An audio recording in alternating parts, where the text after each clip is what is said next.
welcome back to the Luke Deckard Show. I am your host, Luke Deckard. And yes, I'm a few minutes late. But oh well. And I already have I Want My TV Now in the chat telling me that I'm late. But anyway, I'm here. It's all good. I think I've set everything up quickly. I was distracted. I was doing things. I had things going on that were distracting me. One of those things is a thing that I will talk about tonight. So I have no real plan for tonight. No real plan. Yes, finally, Frank, I'm here. I am here. Here I are. With my whiskey.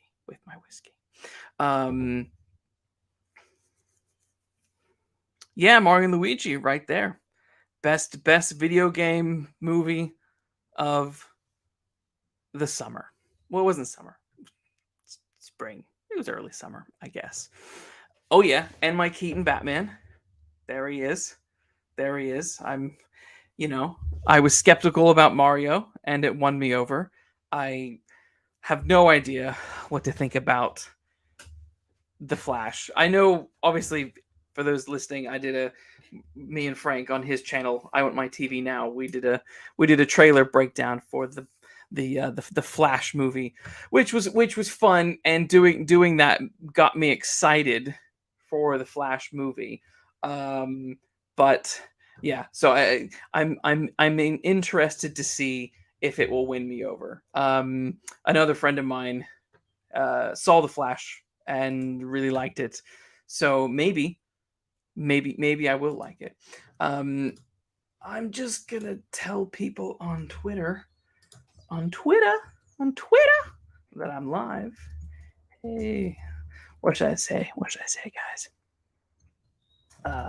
How's your day been, everybody? I Want My TV Now. Tell me, how's your day been?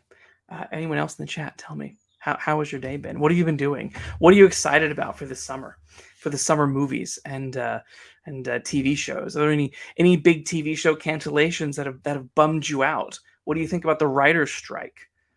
What do you think about that?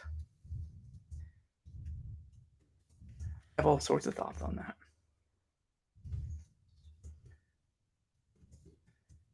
Your day is good. I'm glad to hear it. Almost there.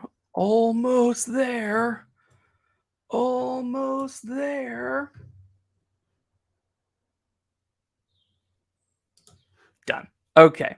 All right. Here I are. Frank, you say you're excited to watch Evil Dead Rises tonight. It's already out. You can already get it at home. That was quick.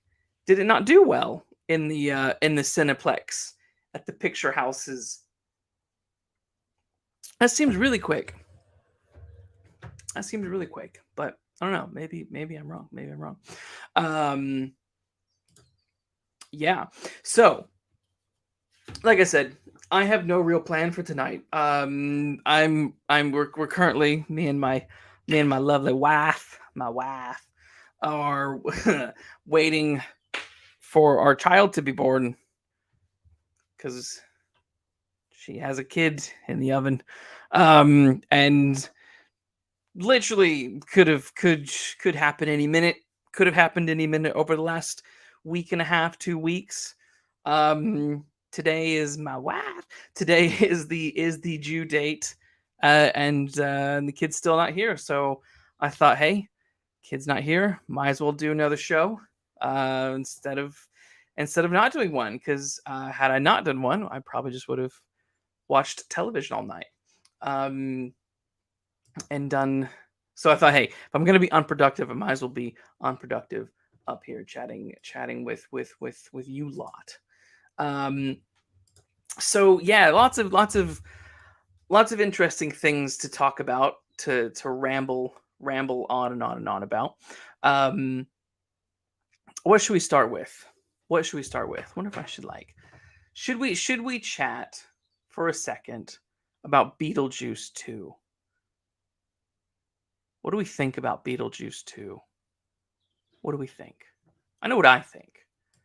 I'm not excited about Beetlejuice 2. I don't think it's that interesting. I think I liked, if you remember, lovely listeners, a few months ago, back in January, um, Frank and I want my TV now, joined me for a wonderful episode of we were basically talking about sequels that should have happened but never did. And one of those sequels was Frank chose was Beetlejuice, and Frank had a very good idea about doing a sequel to Beetlejuice now that would be animated, or I can't remember if it was animated or if it was like claymation. It was some sort of animated uh, sequel to Beetlejuice. That I like this idea quite a bit, because you didn't have to worry about de-aging people or anything like that. You could just get actors back, get Keaton back, not worry about certain things, and you can have fun with it. Um, but alas, they've changed the game. Stop motion, yes, stop motion was your idea, and I think that was a really cool idea, because it fits. It fits with the Tim Burton Nightmare Before Christmas, Corpse Bride stuff like that works. So I liked that idea, and it, yeah, I really. Oh, I've got it. I'm gonna take this down. I'm gonna take this down. There we go. I'm gonna take that down. Yeah. So I like that idea. I thought that was fun. And then they just announced the other day, yesterday, I think it was, that Jenna Ortega is going to be the lead in Beetlejuice 2, and they're going to and she's going to be the character that Winona Ryder played. She's going to be her daughter, and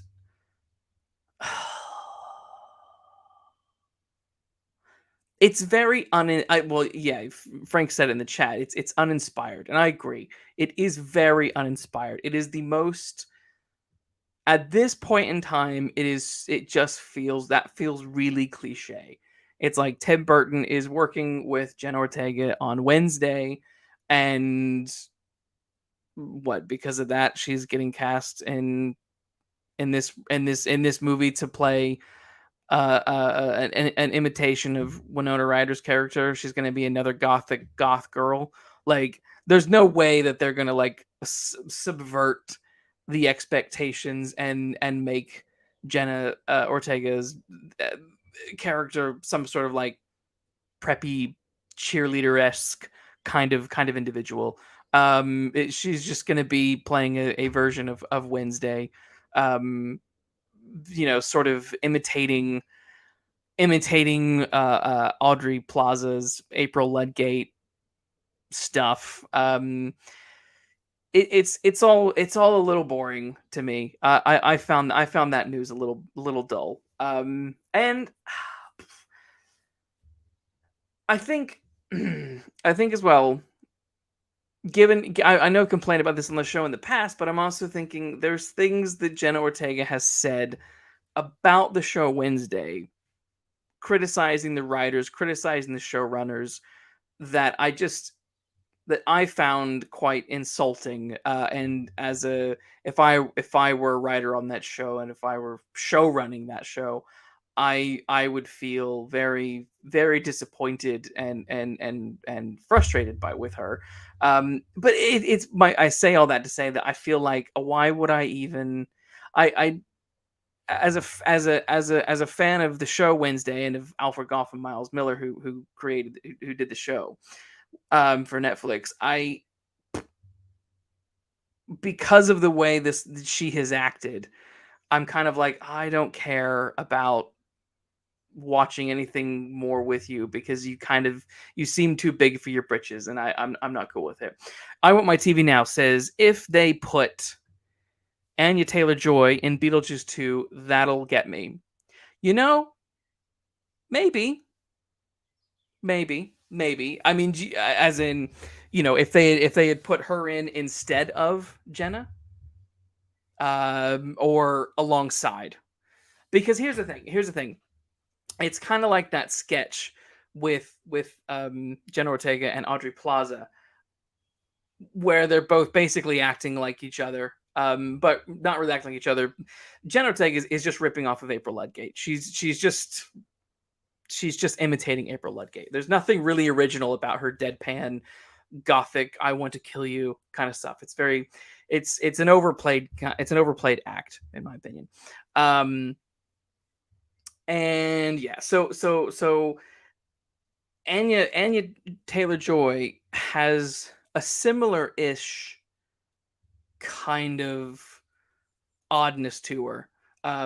She's there's a similarity. So I'm kind of like, I don't know if I'd want to see them two together, because I feel like I'd be looking at the chocolate ice cream version and the vanilla ice cream version of goth, to some degree. So I don't know.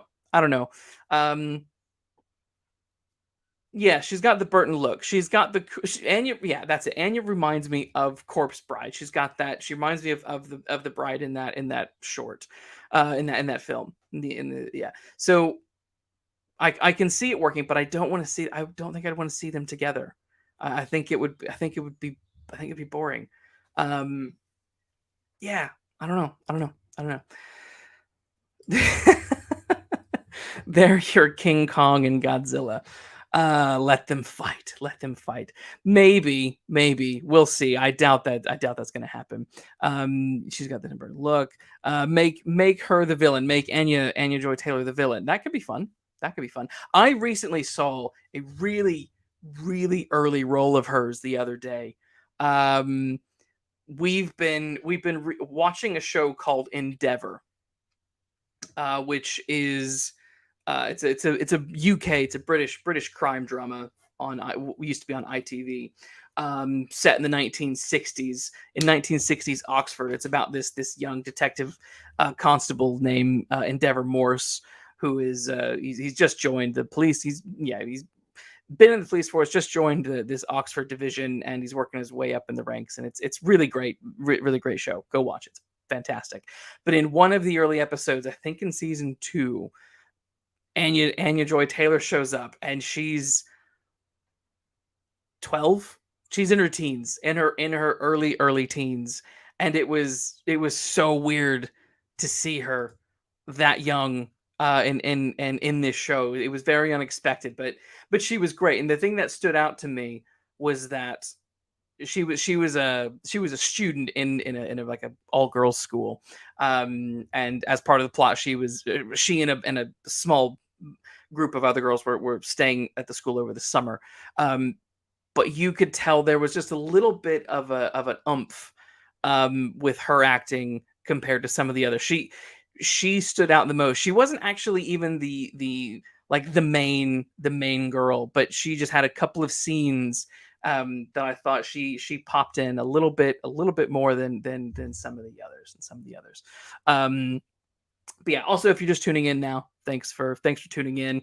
I am just rambling on about stuff tonight. I've got some comments and thoughts on different TV shows and different bits of entertainment news and things like that I thought I'd just ramble on about. So if you are here and you are just tuning in, do me a favor, subscribe, hit the like button. It helps. Come on. Jeez. Anyway, what else? What's next? Okay. That's all I really have to say about Beetlejuice 2. I'm not excited. I think it looks stupid. It doesn't look stupid. I think it sounds stupid, rather, because I obviously haven't seen any of it. But I guess it's hard. You don't want to judge it before you've seen it. Blah blah blah blah blah blah blah. But like I said, I think the casting of Jenna Ortega is a little cliche, a little on the nose. Because I was thinking about it, because I'm not quite done yet. I was thinking about all the Tim Burton collaborations with Johnny Depp, and I know you can't subscribe anymore. I want my TV now. But anyone else who's listening, there's other people listening. I can see.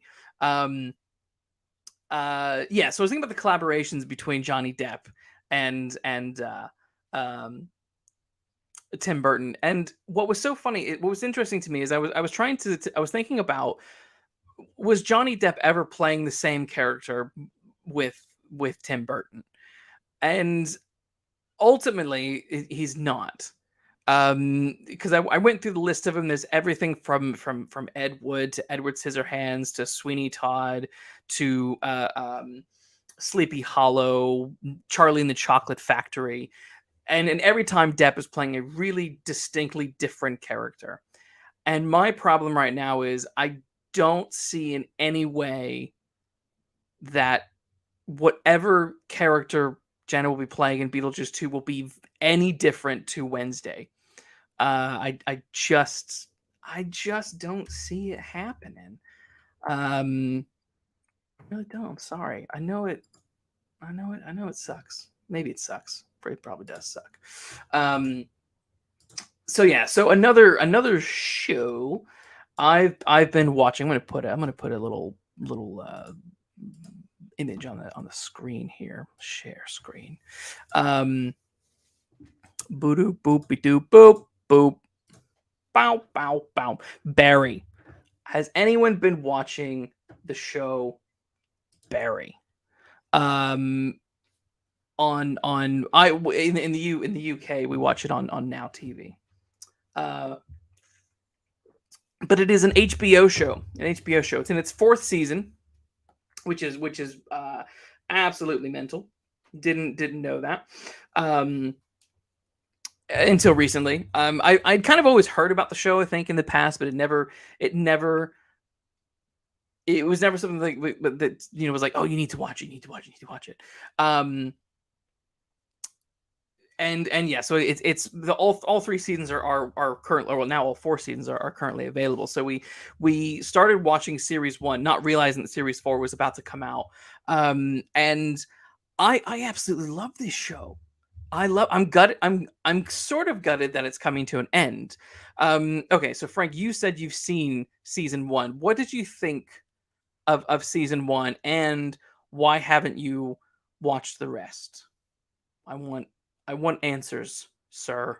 Answers for this atrocity of not watching the rest of Barry. I don't know. There was something quite.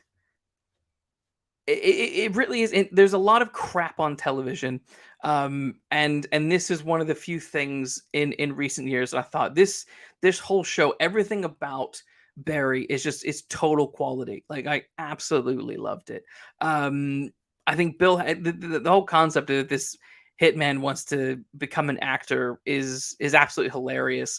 And the other thing is that I have a good number of actor friends, and the way the way that they are sitting in the acting class very much reminds me of them, in the way they sort of approach roles and talk about their roles and talk about getting into character. It's so funny. But also I think its commentary on Hollywood, etc., is just is quite accurate. The way that whole beast and that machine works, the jumping through the hoops, the like when Barry's girlfriend is trying to get a TV show off the ground, and her agent is talking to a producer, and they're like, yeah, we really think she's got but we don't really want this. And it's like, you can totally tell that someone probably had that conversation in real life. So Frank says, been wanting to watch the rest, love season 1, not into TV. I'm not a binge guy. I believe only 2 seasons existed when I saw season 1. Now it's on season 4, and it's been like 3 years. Left my ass off. Yeah, well, I mean, hey, it's the thing with Barry is I know you're not into TV, and I don't watch a bunch of TV, but I have a handful of shows that I do watch. But Barry, I mean, Barry kind of feels like each season is like an 8-part, an 8 episode film, and they're only 30 some odd minutes. And so to watch it in a binge, I would say it sort of feels like a film. It doesn't feel like you're watching TV show. It is cinematic. Barry is cinema. Get it trending on Twitter. Barry is cinema. But I've really enjoyed it. The first 3 seasons are great. I'm going to say mild spoilers for series 4. mild spoilers. I'm not going to give big details away, but there's something that happens in series 4 that has made me kind of nervous about the rest of the season. Each season is 8 episodes long, about 30 some odd minutes each. So it's a breeze to get through. Um, um, Frank says, if I can't devote 3 hours for Elvis or the Batman, I can't do it for shows. Um, I guess. I don't know. It depends on what you want to devote the time to. So if someone doesn't want to devote time to a show, then I get that. Our time is precious, and there's not enough of it. So yeah. So mid season here, at the end of series 3, Barry's arrested. He's in jail. And the first 4 episodes of series 4 are about him being in jail, trying to devise a way of getting out or cutting a deal with the FBI. Then some situations ensue, and he escapes. He gets out. And then in episode 5, they throw this weird spanner in the works, where the way episode 4 ended, there were so many cliffhanging moments where NoHo Hanks, Chechen, not Chechen, Bulgarian, I think it was, boyfriend was killed because he didn't want to be a part of what NoHo Hank was organizing in terms of is kind of the mob situation in LA. And Mr. Kusnak, who was played by, why can I never remember the Fonz's name? The Fonz Happy Days. Why can I never ever remember his name? Where's he at? Yes, Henry Winkler. His character, Mr. Kusno, is in hiding, and someone knocks on his door, and he fires off his gun, and as the camera pans, and you find out that he's just shot his son. So there's a lot of really big moments that happen in the 4th episode. And then episode 5, they time jump 8 years. And Barry with his girlfriend are living out in the middle of nowhere. And the thing is with Barry is throughout the whole series, there are all these moments where he has these visions and thinks about hypotheticals, being married to his girlfriend and blah, blah, having kids, and then he always snaps out of those visions. Throughout all of series 4, the first 4 episodes, there were similar visions and similar memories that were all taking place in a similar area to where the time jump takes place. That really makes this episode 5 really kind of confusing, because you're sitting there thinking, oh, is this a memory? Okay, it's not a memory, but he always has these hallucinations or daydreams about the future, or what ifs, and are we just watching another one of these? And so the whole time, the whole like 30 some odd minutes of this episode, you're sort of, every time there's a scene change, you're expecting it to go back to where we left off in episode 4, and it never does. And so they have actually pushed the show forward 8 years. And it's a ballsy move, and there is a part of me that thinks, have they jumped the shark, which is is ironic, because Henry Winkler is in this show, and Jump the Shark comes from Happy Days, comes from the Fonz literally jumping a shark. So I don't know how I feel about it. The episode itself was a good episode. It was, there was funny moments, there was good drama and stuff like that, but it's such a weird turn that I'm, in terms of, there's 4 episodes left of this season, and now everything is jumping to the future. Is it going to undercut all of the drama that was so juicy in episode 4? Will it pay off well enough? I don't know. Don't think. Absorb Barry. Inhale Barry. No, see, I have to think, Frank. I have to think because I don't just accept things, right? Someone puts a show in front of me, someone puts a film, someone puts a book in front of me. I don't just accept it. I have to engage with it and analyze it and determine if it's worthy. And sometimes things are, sometimes things aren't. So no, I can't just accept it. It has to. The show is gonna have to win me over because the thing is, there's an element of Barry that sort of reminds me of Dexter. It doesn't have, Dexter doesn't have the humor that Barry has, but it does have humorous elements from time to time. Um, and Dexter was a great show for about half the time, and then it just very quickly went off the rails with some really stupid character decisions and things like that.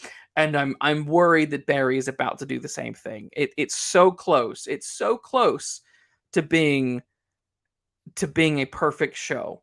Barry is that I'm just hoping that these next, I guess, 3 episodes live up to the rest.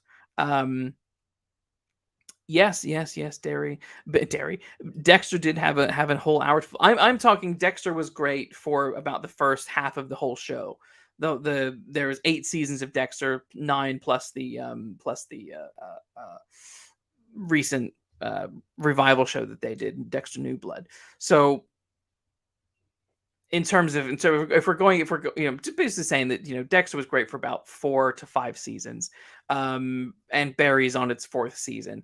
And series 4, a lot of times the series 4 of most shows are where cracks start to form.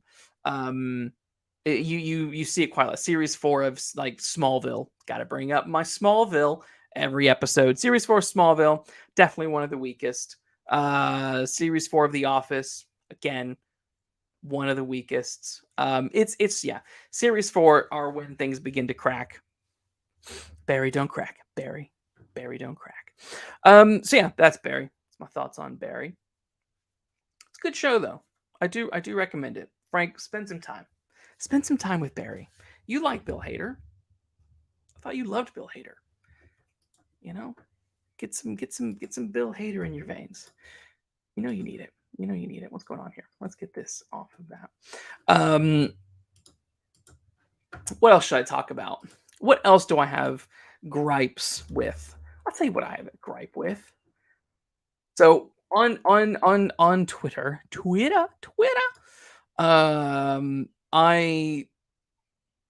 I was like, what should I talk about? What should I talk about today? Because I didn't plan for a show because there's no real sense in planning to do one when at the drop of a hat things could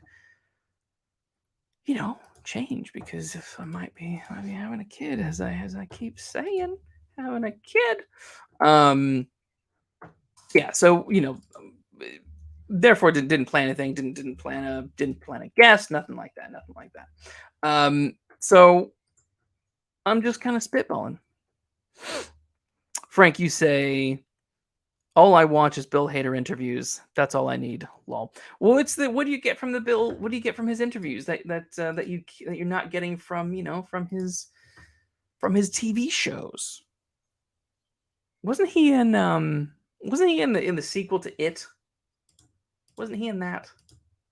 I think he was. I never saw that. I never saw It Chapter 2. I saw It Chapter 1 and thought, you know what? That's enough. I'm done. I do not need any more It in my life. Oh, that's right. He played Richie. Okay. Yeah. I didn't need any more stinking It in my life. That was plenty. It 2 sucked. I'm not surprised. It 1 sucked. It 1, the first part 1, or chapter 1, whatever the fuck they want to call it, wasn't good. It was so boring. I remember watching it with my friend Deidre. We went over to her house, and she's like, "Oh, you need to see it." And I was like, "Do I really need to see it?" And she's like, "Yeah, it's fun." I'm like, "Okay, here we go." And so yeah, so we went and watched it at her house. I was laughing the whole time. Nothing was scary. Like, I mean, there's a part of me that might be ruined from decades of Mystery Science Theater and riff tracks that I just start to watch something and immediately go into comedy commentary mode. Um, but I don't think that's the case. I legit think that It One was just not very good. Um, the kids kind of annoyed me. I don't know. It just wasn't very fun. Um, yeah, so I didn't get into that. But speaking of things that annoy me recently, but this is mixed. And Frank, I know you don't watch TV shows, so you're gonna have to bear with me here. Um, riff tracks ruin movies for you. That's why TV is for you. But no, you say that, but I do the same thing with TV. I do the exact same shit with TV. The way that I mean, like with Star Trek, for example. Well, I will go into more detail about Star Trek later, but Star Trek, yeah. I, I'm currently rewatching, not rewatching. I'm currently trying to watch season 3 of Discovery. I gave up on after season 2, and I'm trying to watch season 3. So it's the same thing. I'm sitting there and I'm cracking jokes and yeah, it's interesting. But anyway, Succession. I want to talk about Succession for a second. I want to talk about bloody Succession. Now, who in the chat has been watching Succession? Who has been watching bloody Succession? So I got into Succession during season 1 and 2 had already been out, and so I was able to binge 1 and 2 in one go, right? And that was quite fun. I was really impressed with it, and I also didn't know at the time when I was watching it that it was created by one of the guys who did the show Peep Show in the UK, which the Peep Show with David. Why can't I never?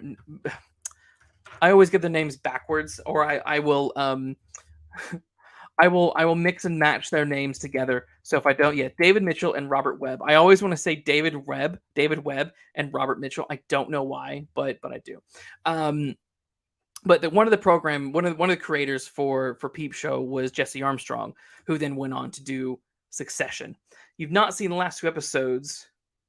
But don't worry about spoilers. I can take it. Okay, James Benmore, welcome to the show. James Benmore, my good buddy. He's where are you again? Barcelona?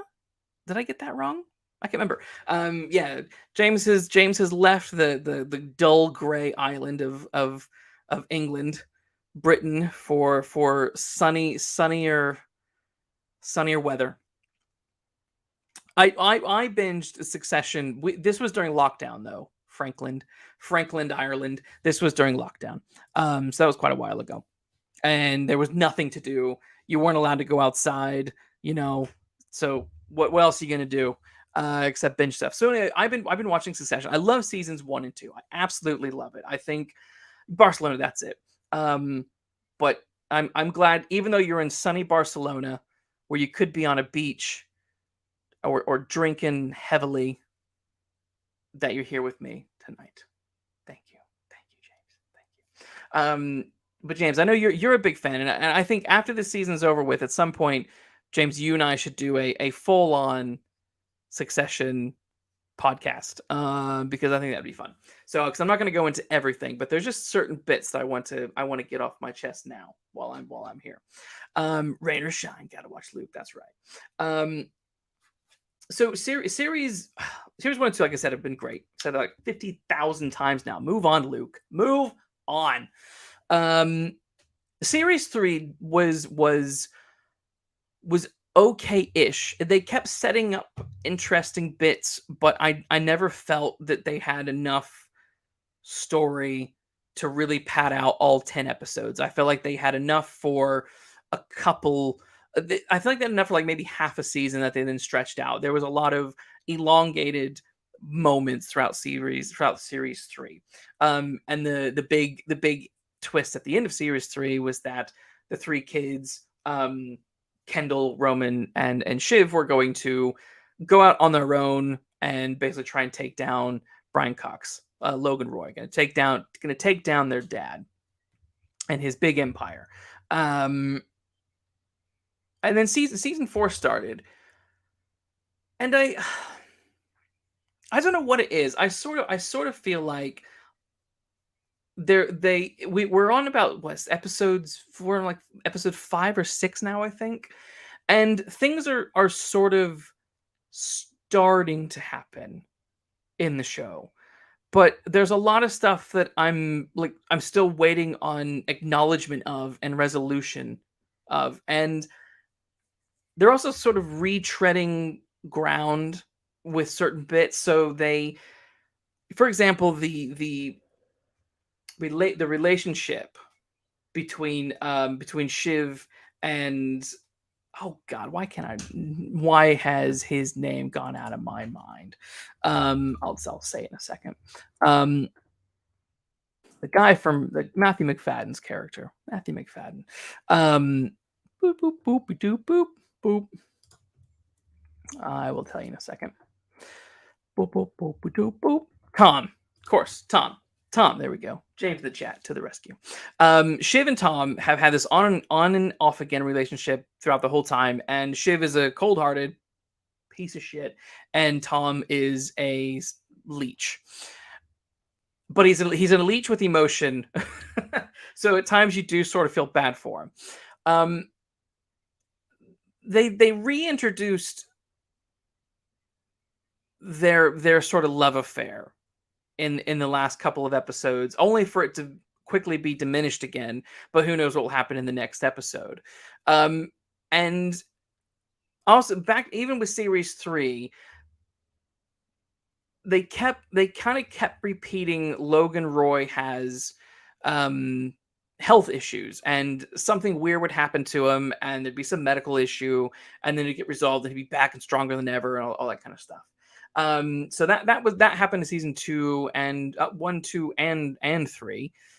And then you also have the on again, off again relationship with Tom and Shiv, and there was a pretty firm break, I thought, with Tom and Shiv in the last season. That I was kind of like, nah, it's fine seeing them not together. Let's not go back there. But again, this season, I feel like there is a little bit of lostness, just a bit. So early on in season 4, they introduced that Shiv is pregnant, and immediately after after that scene, they do nothing with it. We've seen her drinking alcohol multiple times since then, but there's no real sense of problems or what is who the dad is or what's going on with this aspect of her life. They literally drop this moment in, and then it seems that they've just entirely forgotten about it. And it's odd because I believe in the phone call that she had with a doctor in the episode, they were saying you need to come in, I think, for your like 20-week scan, which means you're you're very pregnant by that point. Like things are forming pretty quickly. You definitely need to not be drinking and things like that, and you need to be doing some dietary changes and shit. So that to me has been a really weird thing. I don't know why they introduced that, but then haven't done anything about it. The other thing is,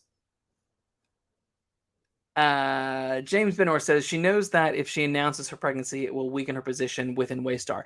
I totally agree with you, James. I agree that would, but not that she needs to announce it, but like from the audience perspective, why aren't we seeing scenes with her, like even alone? Like there was that moment where she was crying in an office, but we don't really know what necessarily that's about. But we're literally seeing her drinking alcohol. So like, wait a minute, you should not be drinking alcohol. They could be doing subtle things like, Shiv, do you want some wine? No.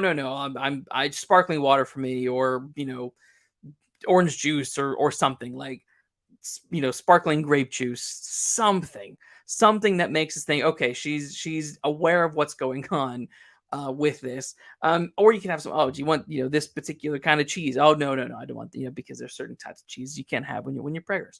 I think there's little things like that they could have done. I'm fine with her keeping it a secret, but I would like to see something. something. And I mean, she definitely is being a bad mother.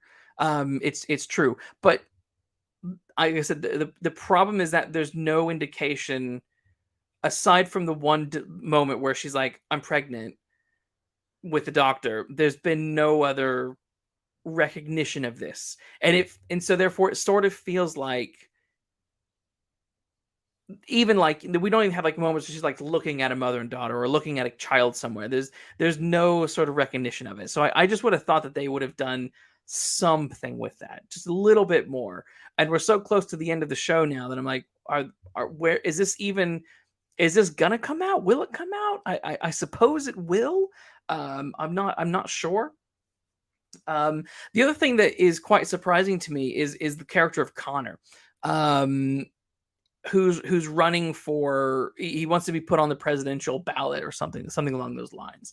Um, and I feel like the show isn't quite sure what to do with that.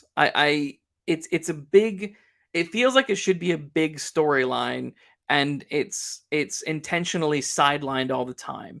And what I think could have been interesting is because one of the big things is that Connor, not Connor, Kendall and Shiv and Roman want to take down his their dad, and use his media empire and all that kind of stuff. Um,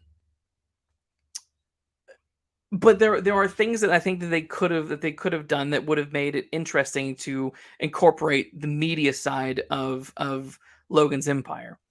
And one of those I think would have been interesting to see how a rival media company would have handled his son's attempt to run for president, because it could have been a whole joke in the media. But also the fact that Connor's wife now is she was like a former call girl.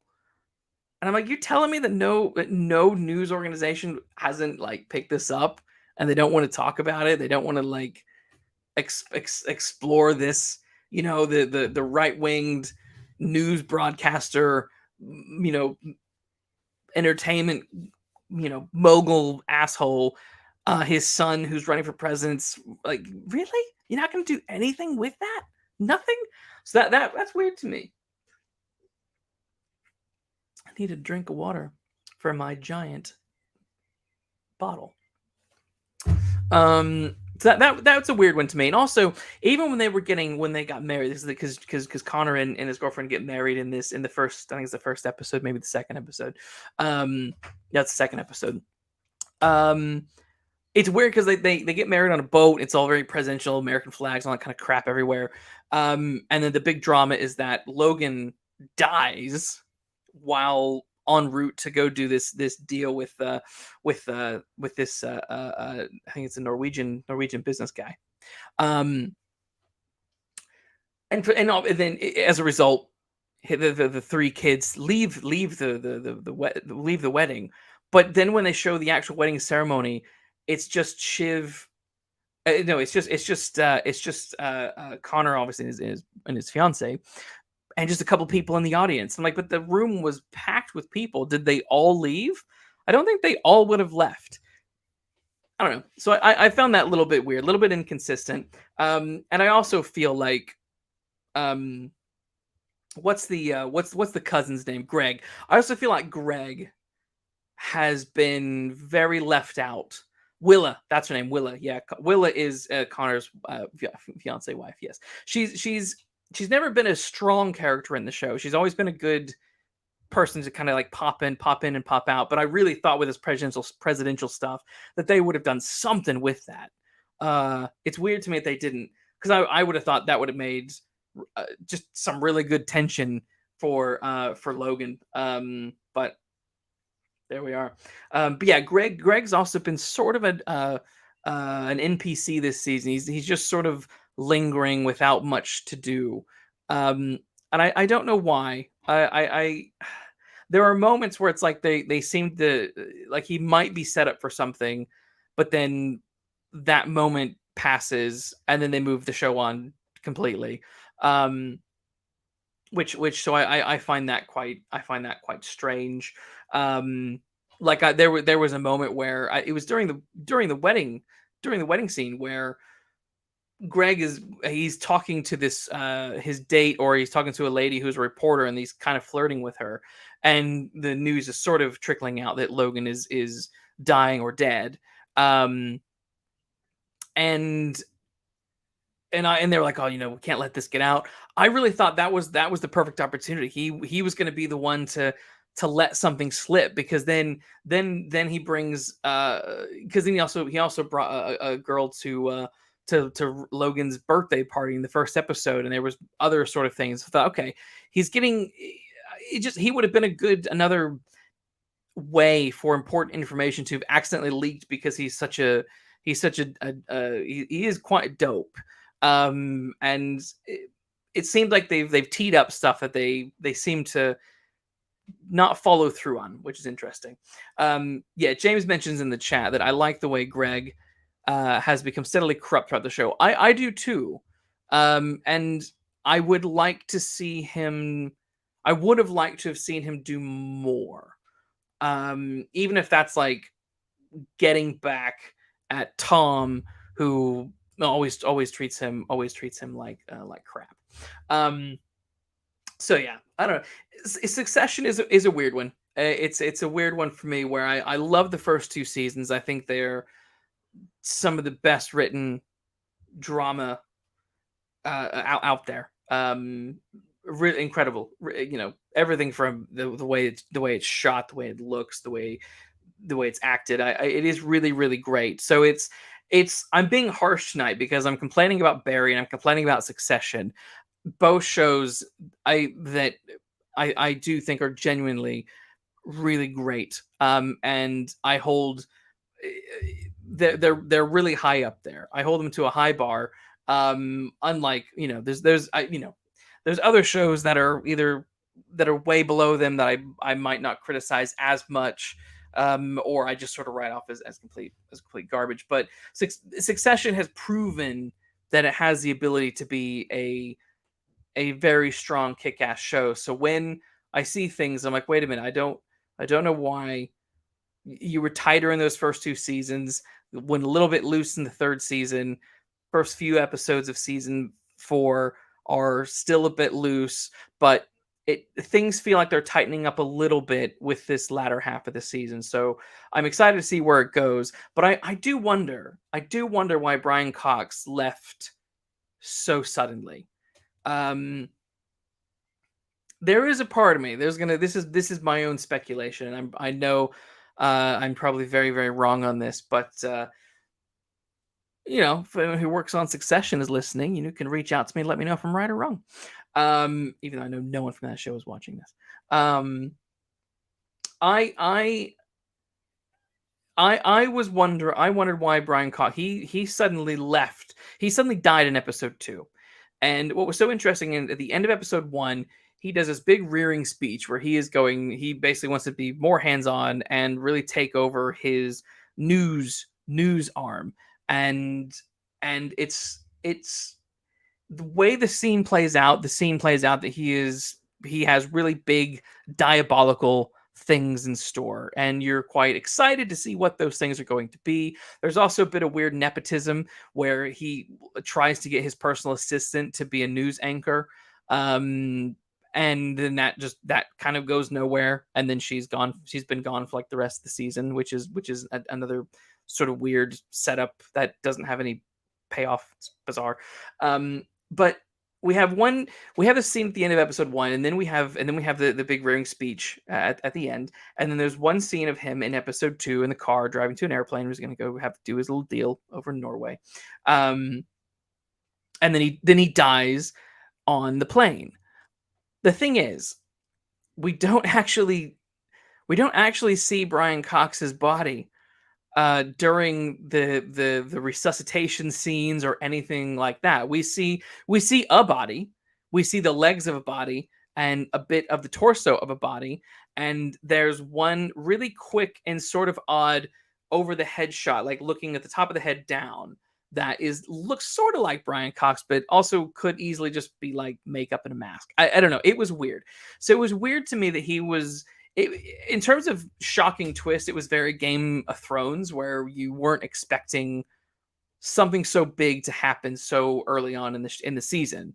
Talking episode 2 of 10, and the biggest beast of the show, Brian Cox, Logan Roy, is gone, and it was shocking. But there is a part of me that thought, did he want out of the show? Did he just not want to do a whole season? Because the other clips that we see of him have all been sort of green screen clips of him trying to do like an announcement for his one of his other projects that he has going on, and stuff that you easily could have filmed anywhere and very quickly. But I did sort of wonder, like, did he want, because there have been, over the past couple of years, there have been a good number of articles in which Brian Cox um trashes pretty hard the actor who plays Kendall. Um basically because the guy who plays Kendall is like method actor stuff, and Brian Cox like, I don't got time for this method acting bullshit. You're if you're a professional, you go in, you learn the lines, you do the bit, then you leave. And it's funny. It's really funny stuff to read. And I sort of wondered if he just got fed up with that. Jeremy Strong, that's it. I wonder if he got fed up with that, and they wrote him out quite sharply. Without, yes, it just makes me wonder if that's what they did, because if it just didn't feel right. The transition from episode 1 to 2 felt like something dramatic had happened after episode 1 had been written. I'm probably wrong. I'm probably reading way more into this than what actually is, but it just struck me as odd. James mentions the scene where Carrie, the assistant, is humiliated at the wake and kicked out by Marcia is the payoff to her character. Well, okay, yes, but she says something and she does something to, I think she's talking to, it's either Greg or Roman. I can't remember which of the kids it is. I think it's Roman, actually. She's freaking out because she needs to go upstairs. She wants to go upstairs and get something from his room. What is it that she wanted to get? And this was like, this again, it's like, that's a setup. What's happened with that? Like, that, to me, that moment was implying that there was something bigger going on up there. I don't know. I wanted, there was something there, and I don't quite know if we got that. But yeah, so yeah, 1 week she's bullying Greg, Logan dies, Greg is bullying her. I get that. But I think I felt like there was just something.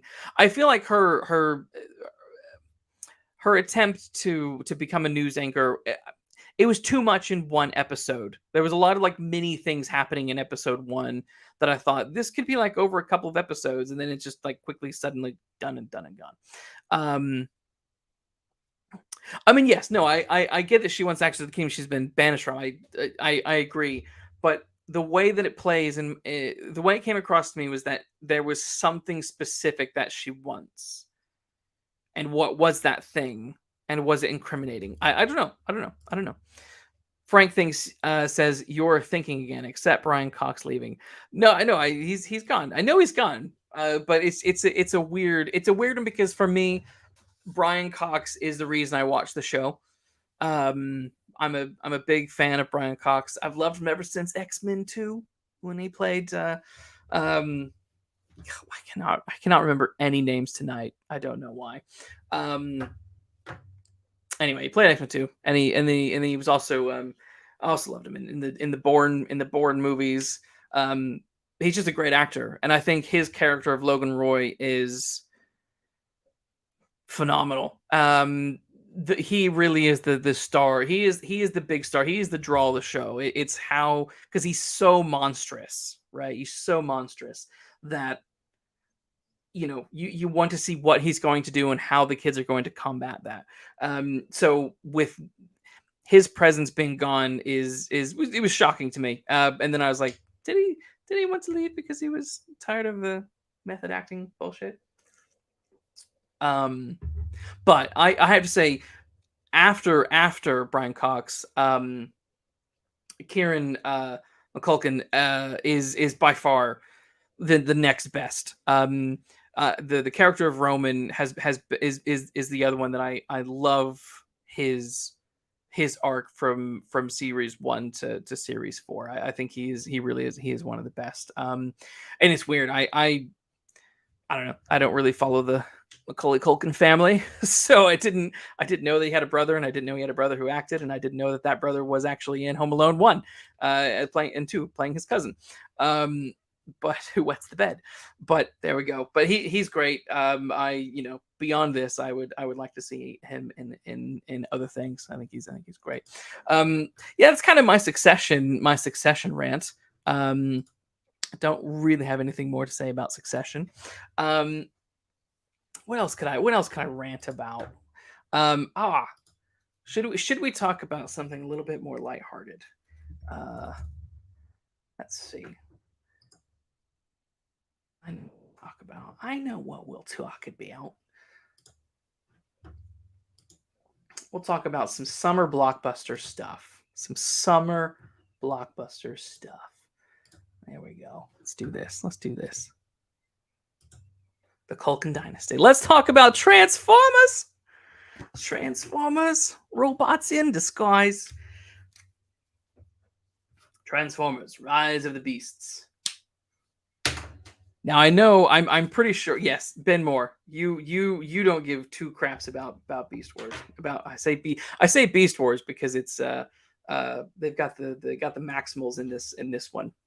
I love that. You're off for a paella. You're like, I don't want to talk about Beast Wars and Transformers shit. I'm out of here. Enjoy your paella. We'll see you later, buddy. We'll see you later. Um,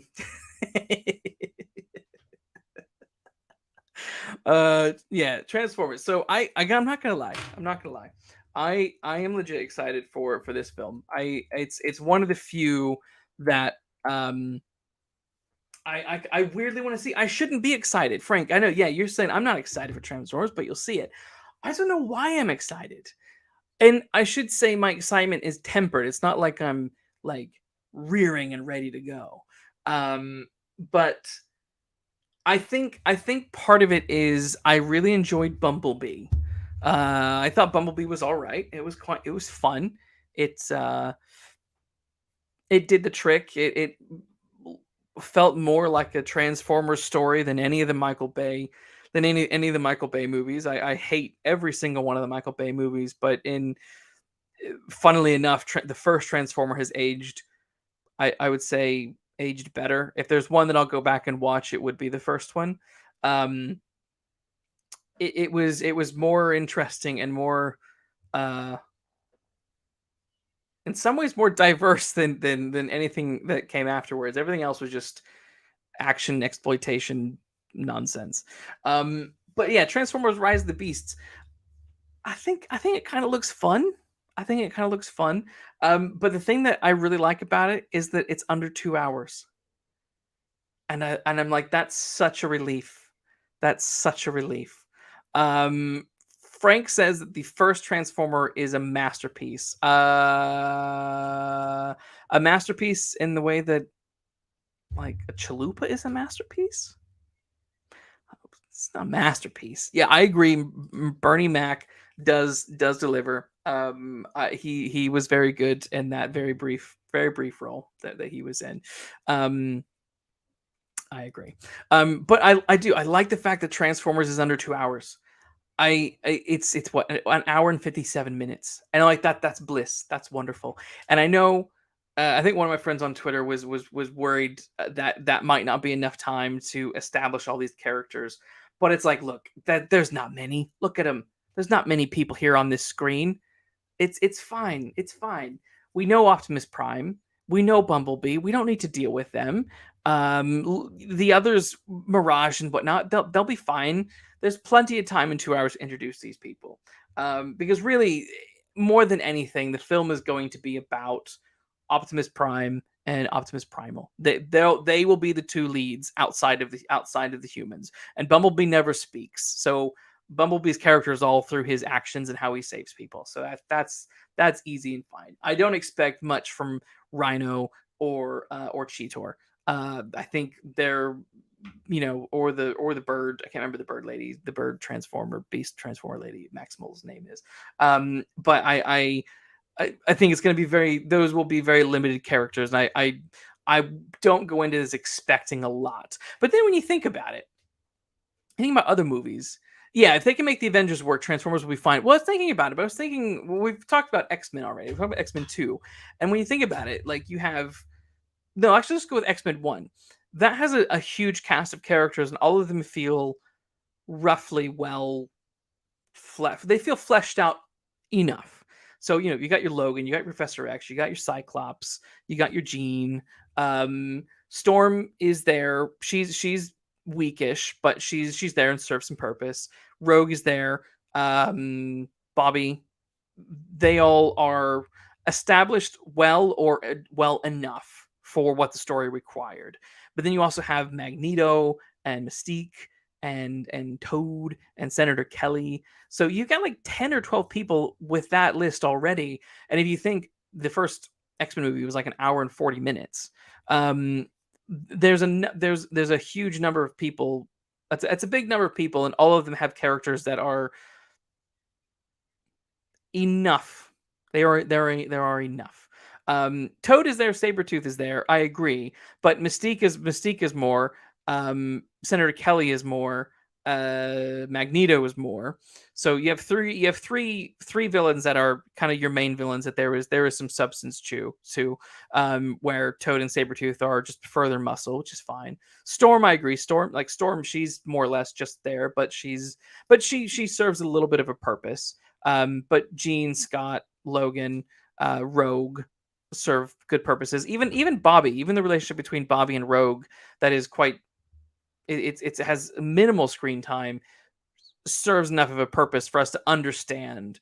That's kind of my point. Is there's enough time spent with some of these characters to understand their role in the grand scheme, but they're not going to be the lead. Is the thing. So I think that I wouldn't worry about Beast Wars not having enough. I keep calling Beast Wars Rise the Beasts. I don't think we need to worry about there not being enough time. I think there's plenty of time to work with these characters within a 2-hour time frame. And also I'm bloody sick of films being 2.5-3 hours long. I'm so done with it. Yeah. Anyway, that's all I got to say about Transformers. That's all I got to say about that. Questions. What questions have you got? Because I could go on a massive. I know I said I was going to talk about Star Trek, and I haven't yet. But maybe before I do my massive Star Trek rant, maybe I'll save Star Trek for the end, and I'll rant about Star Trek, and that'll be the last thing I talk about. Stan Lee is there. Stan Lee is there. Stan Lee is there in a proper cameo. He is literally in a real cameo in the first X-Men movie. What other summer movies am I looking forward to? Well, Frank, none of them. No, I'm kidding. I do want to see Indiana Jones. Go over the list. Okay, let's go over the list. Indiana Jones. Let me pull it up here. I'm interested, but I have reservations. I'm interested, but I have reservations. Let's. For those of you watching, gives you something to look at other than my face. There we go. Okay, well, yeah, that's fine enough. There we go. Okay, so Indiana Jones. Pull it up, Jamie. Pull it up. Here's sort of the poster. I wonder if I click that. It just makes it bigger. Yeah, it's fine. We'll get Indy's face, and then you got Mads Mikkelsen's face. Mads Mikkelsen,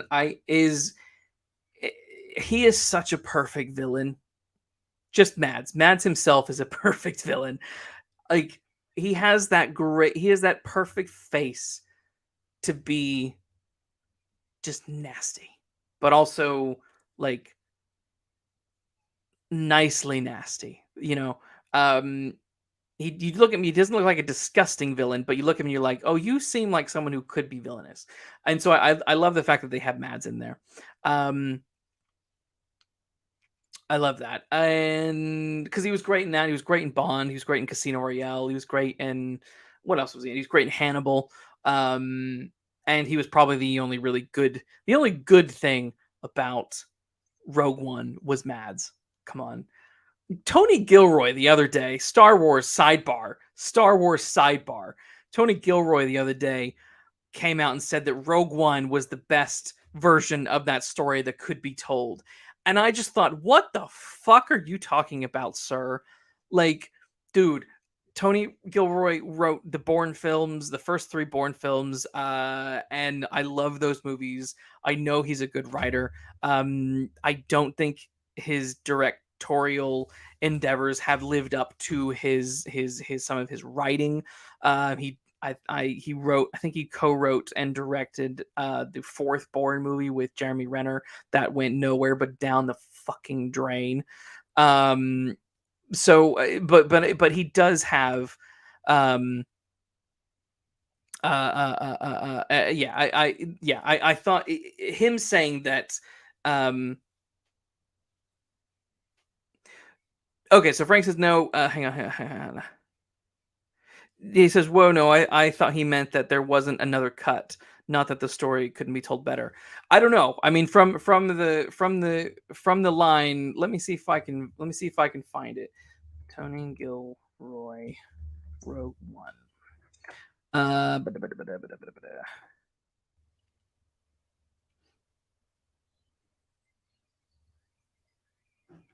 Okay, let's see here. Maybe I got that wrong.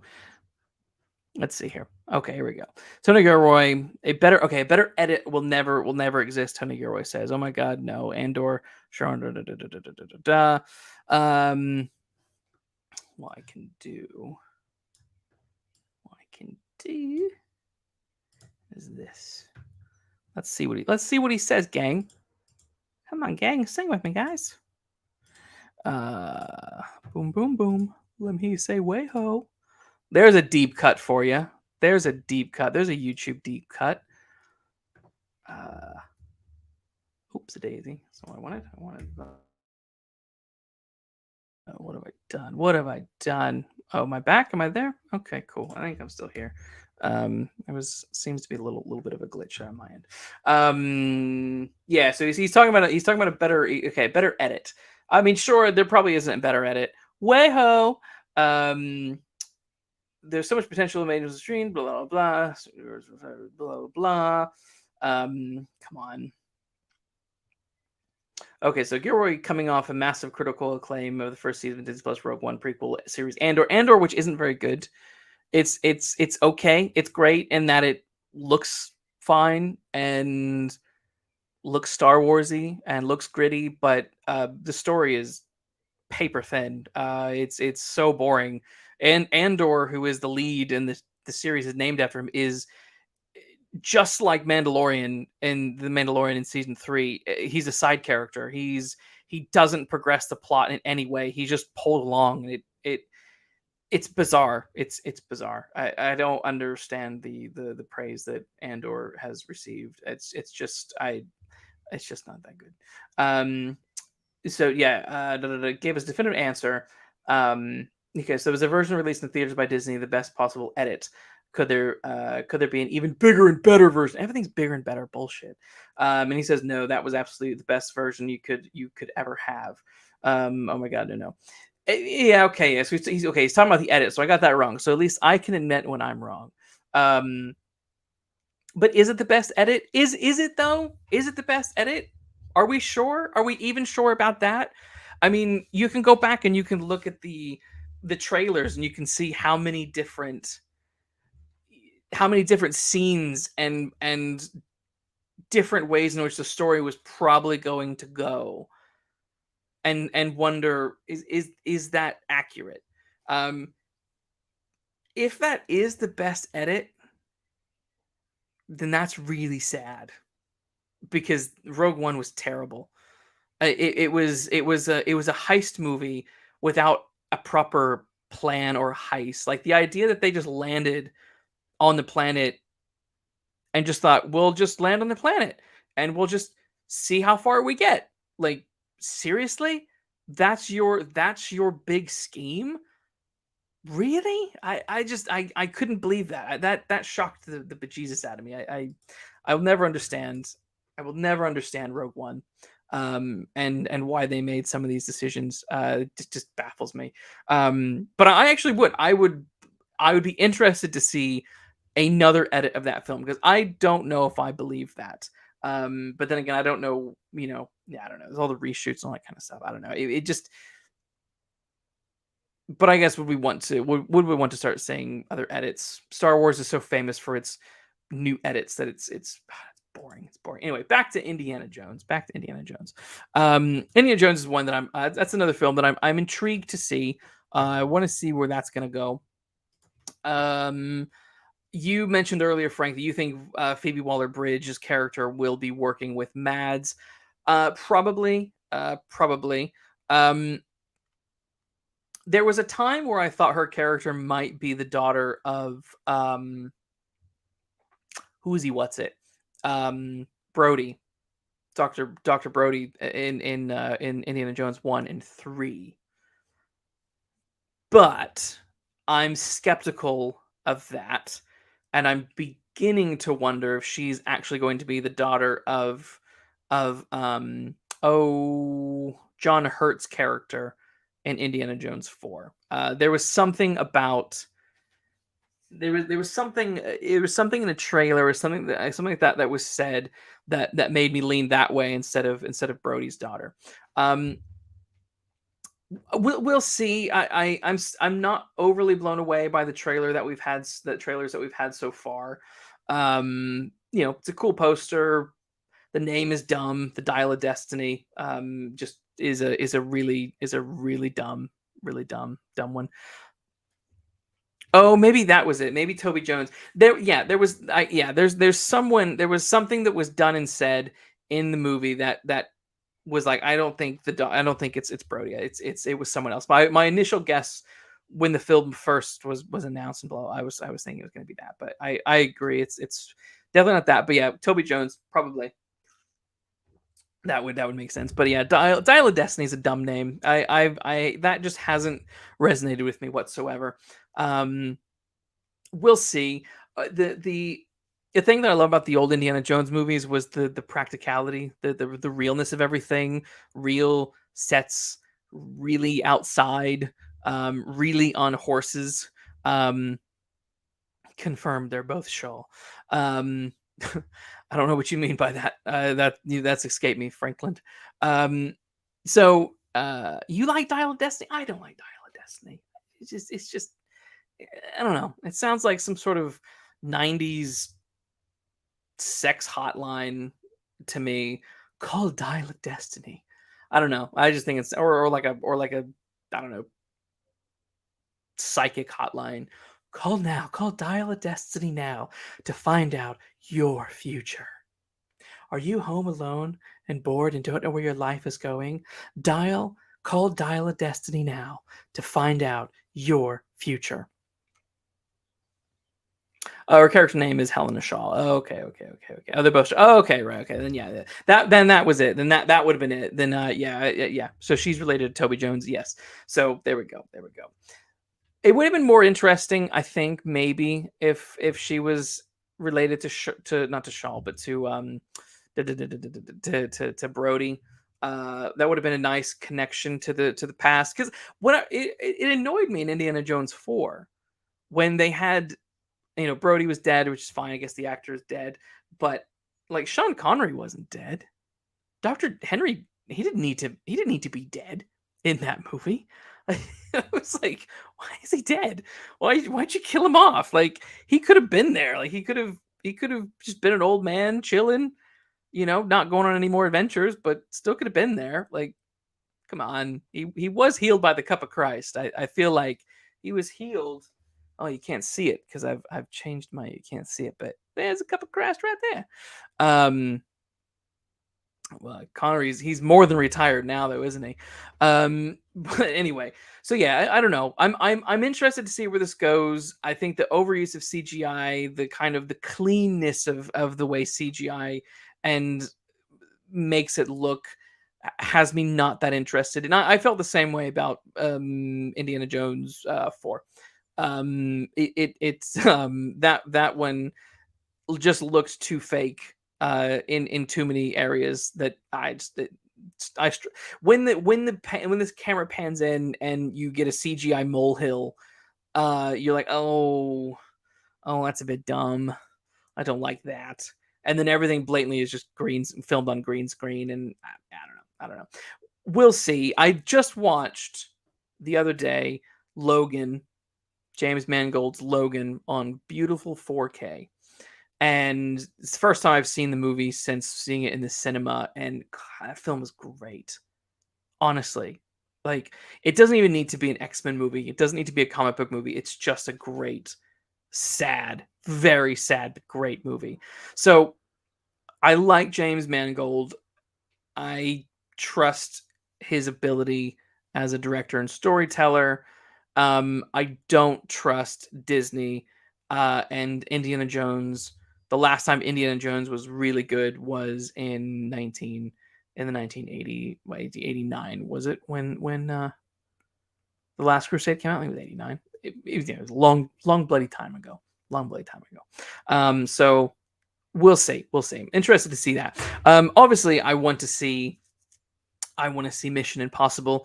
I have no doubt the Mission Impossible will wow and astound me. No, I'm not going to trash Logan. Of course, I'm not going to. Logan is a wonderful film, absolutely wonderful film. But yeah, I want to see Mission Impossible. I think that's going to be great. I will see the Flash. There are things like I do sort. I'm not a big Christopher Nolan fan, but I am sort of intrigued by Oppenheimer. Sorta. That might be a watch at home. That might be a watch at home sort of thing, maybe. I'm not sure. I will actually go and see that in the cinemas. The Flash, I guess. I think that's about it at the moment. I think that those are, off the top of my head, those are the things that I'm the most interested in seeing. Barbie, yeah, I will. Maybe. I want to see it, but I don't know if I'll get to the cinema to see it because, I don't know how many. Spider-Verse, yes. Again, I want to see it. I don't know if I'll go to the cinema to see it. One has to realize I have to now juggle child in this, so I don't. One doesn't have the ability to. One won't have the ability to just drop of the hat go to the cinema. This will have to be a planned adventure. Yeah, so I will see Barbie probably. I will see Spider-Verse. I will see Ninja Turtles, but those will be home releases for me. Spider-Verse looks really great. Spider-Verse is way too fucking long. I know you laughed at me on Twitter when I said that the other week, Franklin, but it's over 2 hours. Like, it's a kids film, guys. Like, it's a kids film. Like Toys. I don't know. I guess it's not on the same level as Toy Story, but it kind of is. And that's really its demographic is children. It's a PG audience, and attempting to keep a PG audience for over 2 hours. When you take into account, you go to the cinema, you're in the cinema, and there's 30 some odd minutes of credits. This becomes a whole day out, which it can be very frustrating. So that's why I'm like, that'll be a home release. I won't go to the cinema to see it. I'm sorry. Yeah, I'm sorry. No. I agree. If I can binge Barry, I can watch Spider-Man. I can do that now. But I won't be able to do that soon. My binging days are coming to an end very soon. The way I'm going to be binging is going to be watching things on my phone while I'm walking down the street. or pushing a stroller. So binging, literally sitting in front of the TV and binging something on a Saturday, that's gonna be significantly reduced. So that's my point. Like to paint a better picture for you. No, the baby will not come after Spider-Man. Oh, I mean, if she did, that would be great, but she's gonna be here by the end of the month at the latest. So yeah. But because the thing is, like, the best cinema that I go to is in central London. I'm not gonna say where because weirdos, but to get from where I am to there is tell the baby to hold. Well, I've been telling her that, but now I'm like, all right, it's time. I've gotten through everything I needed to get through, so come on. But yeah, it takes me about 40 minutes or so to even get to the cinema from where I live, which is walking and trains and tube and all that kind of stuff. And then you get there, and then a 2.5 hour film is a 3 hour experience, and then you got to get back. So by the time you got back, you've literally been gone all day. So it's a much more complicated thing than just driving 20 minutes to the cinema. If it was, but there is a cinema right outside, not right outside, but very near our house that shows all of the films about a month after they've released. So I might see some of them that way. We'll see. We'll see. Um, okay, I will wrap up shortly, but I did promise to talk about Star Trek, and by promise, I promised myself and put it in the description of this video. So, better fucking do it. Bear with me. I am pulling up a new image. Star Trek Discovery. So I watched Star Trek Discovery season 1. I remember when it started. Give us the pine. I would be fine with a pine sequel. If big if I would probably want Simon Pegg to write that, like he did the third one. I think the third one is the best. It's the most Star Trek of all three of the Abrams universe films, and yeah, I quite enjoyed that one. So yeah, I am all for a fourth one. The I really enjoyed the cast. Would be very sad to not have Anton Yelch be Chekhov. So I that would obviously be sad, but yeah. Um, Star Trek Discovery. Um, yeah, so we'll see. We'll see. I would be up for it. I don't know what I would like to see story wise. What I can tell you for sure, what I would like to not see for the fourth time would be Guy Wants Revenge. That would be super cool to not see that again, given that you know Star Trek 2009 was Guy Wants Revenge. Star Trek 2 was Khan Wants Revenge. Star Trek 3 was Idris Elba Wants Revenge. Um, the last TNG movie was Picard Clone Wants Revenge. Like, enough. You've had too many revenge plots in a row, guys. Too many. Anywho, Discovery. Okay, so I watched Discovery season 1 when it came out. Didn't like it. Didn't finish it at first. Thought, nah, this isn't for me. So I didn't finish. Then someone was like, oh, you should go back and watch it. I went back and watched it. Found out. Didn't like it. Wasn't for me. Season 2 came out. And I was like, give season 2 a go. I like they're bringing the Enterprise back. They're bringing Spock in. Like, those are the member berries that they're bringing back to in order to draw in fans. Let's see what it's like. Admittedly, the Pike bits and the number 1 bits and things like that. Pike was a good addition. the character playing Pike, the actor playing Pike is very good, and brings something to the role that the role didn't have when they did when they did the Cage back in what 1960 65 or whatever it was. Frank says when I come back to his show, the plot has to be revenge. All right, fine, fine. Revenge of the Sith, revenge of the Jedi.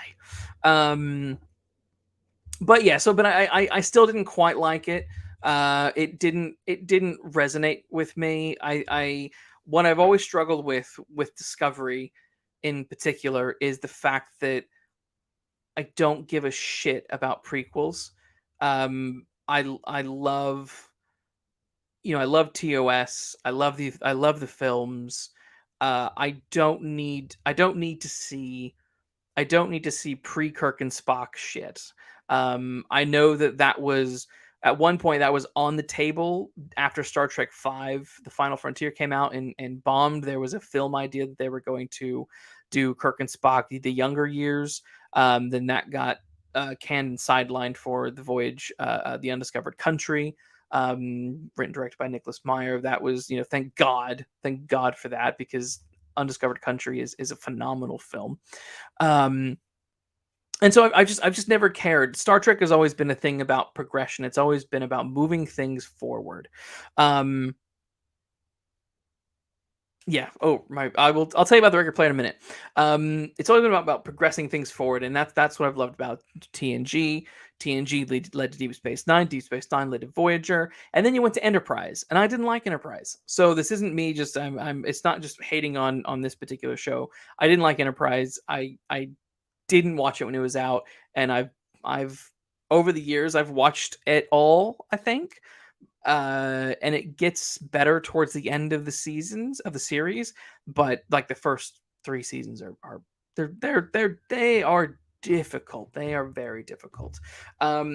Anyway, I was told, "Hey, go give season 3 a try." They shoot Discovery into the future, and it's the show begins to kind of find itself because it's untethered from prequel problems and all that kind of stuff. I was like, "Oh, okay, I'll give it a go." And I have I'll say sincerely, I think I've sincerely tried, but it is it is hard. It is very, very difficult for me to stomach this show. It it's hard because I don't fully know where to begin. It First off, there's this really stupid plot line called the burn, which just, I mean, the show's is already, you can already, you know abbreviate it to STD. So when your show's abbreviation is STD, and then your big plot point for a whole series is called the burn, just so many things were not thought through with that. Let's just say. Anyway, the idea of this burn is that there's dilithium crystals are the sort of the conduit that enables ships to warp drive, right? They are used to mesh all the components together and make it happen. I think it's pretty much how it goes. Sorry, I didn't mean to hit my mic.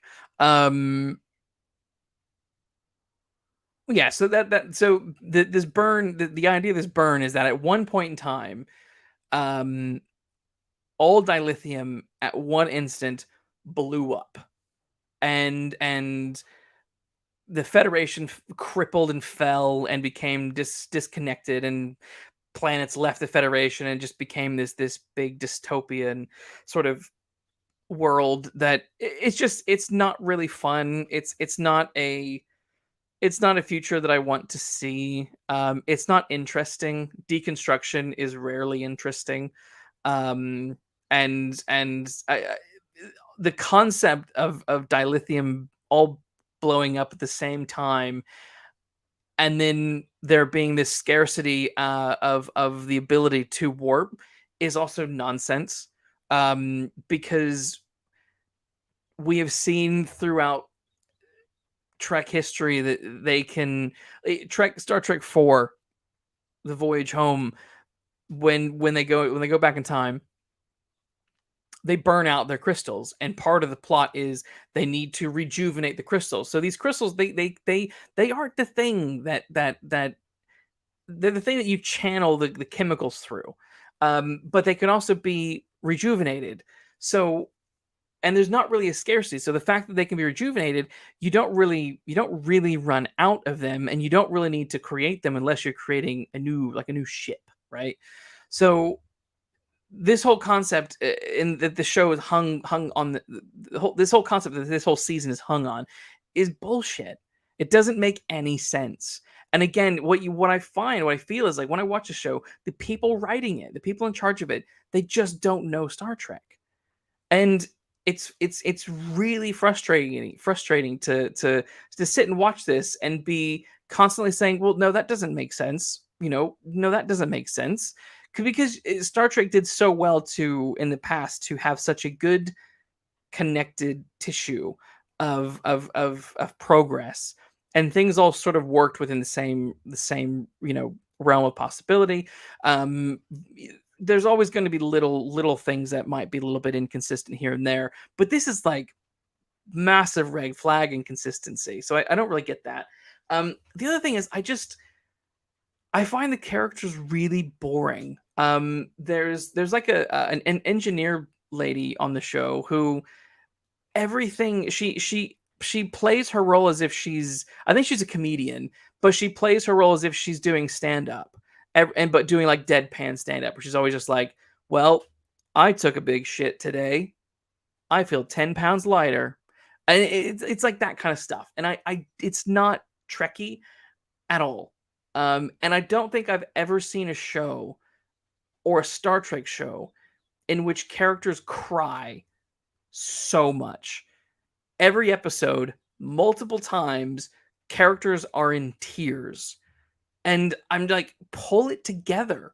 Pull it together. There was one episode that I was watching the other day where the new Federation was hanging out with the Discovery crew, and they were like, "You're hella dysfunctional," and they were like, huh, "Yeah, but that's the way we are." And I'm like, I can't imagine.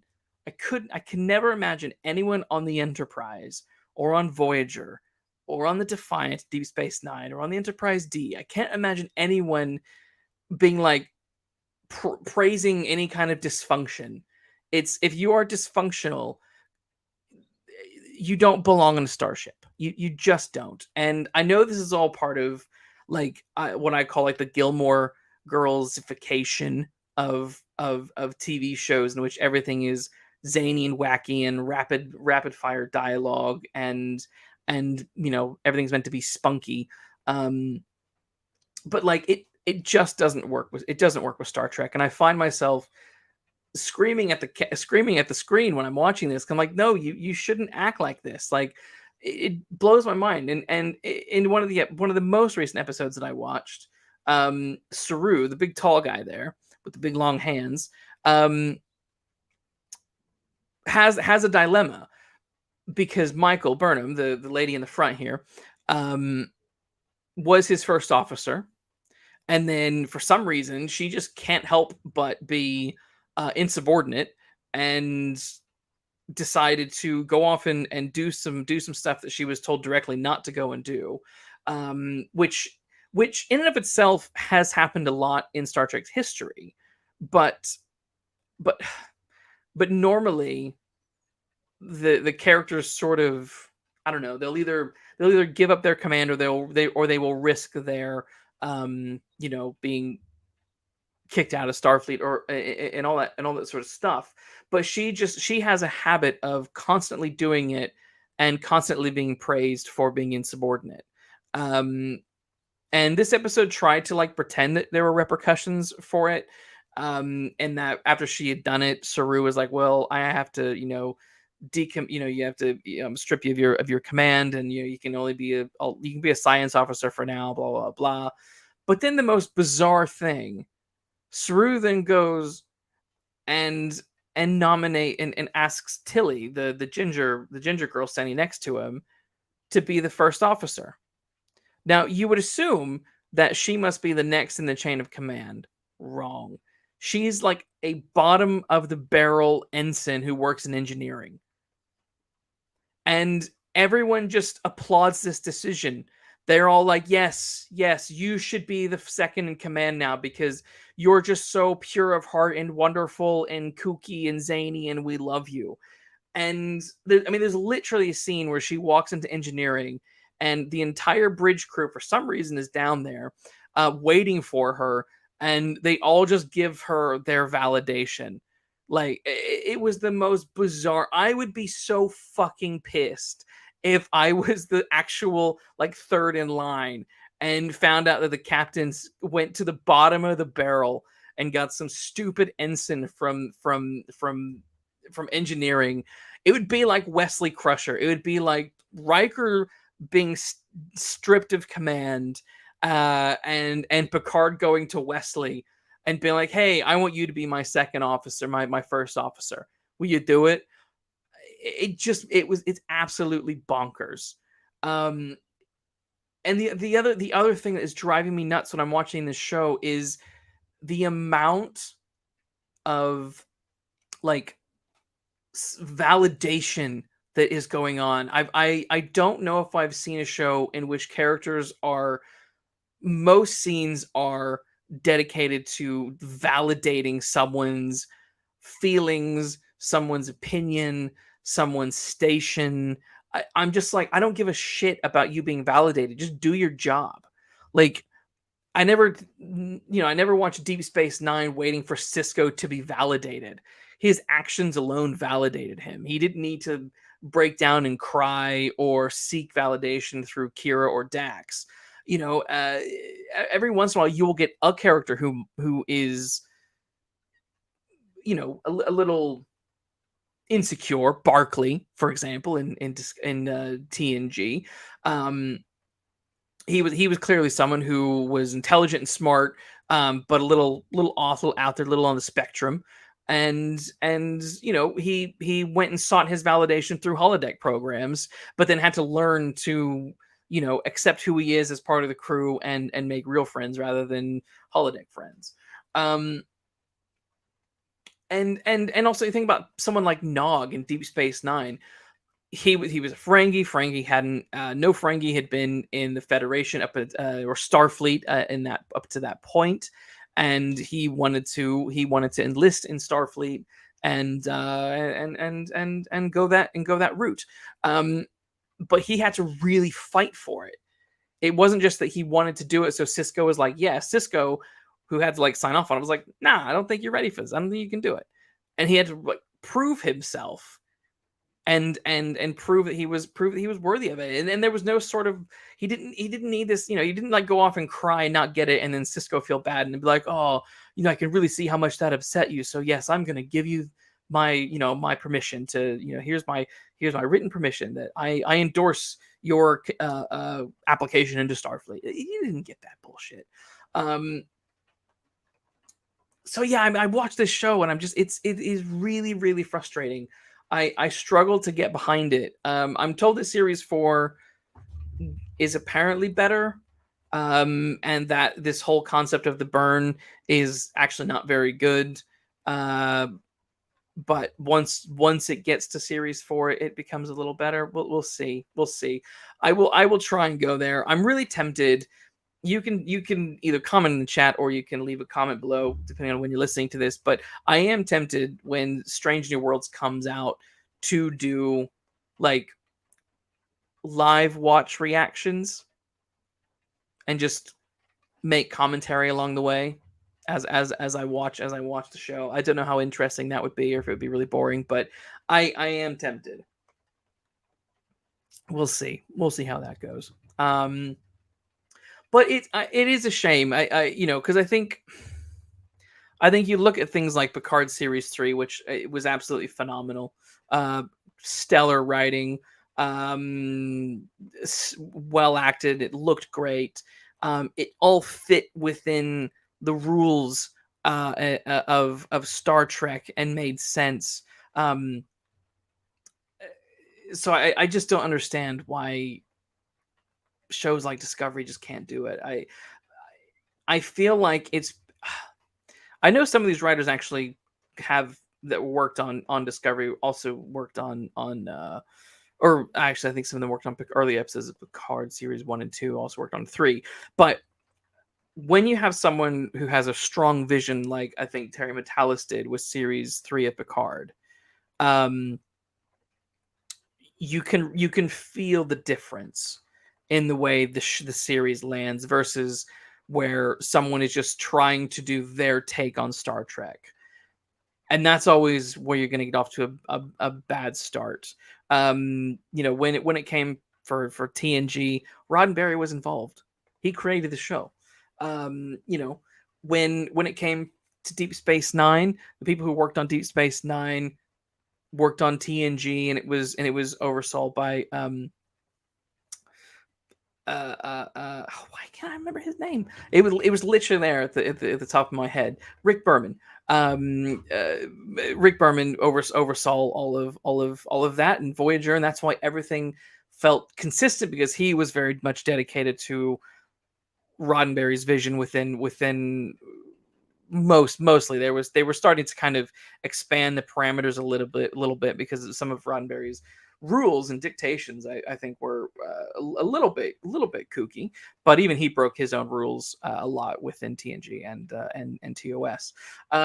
So yeah, it's strange. I feel like when I watch Discovery, I'm watching someone trying to do Star Trek and trying to do Star Trek their way, not trying to do Star Trek legitimately. Um, and again, I think it's a shame. I will try to continue with it, but I don't know. I don't know how I don't know how I'll feel towards the end of this. I don't think I just have to tell myself. To me, it doesn't exist in real Star Trek timeline. I know that pisses a lot of people off.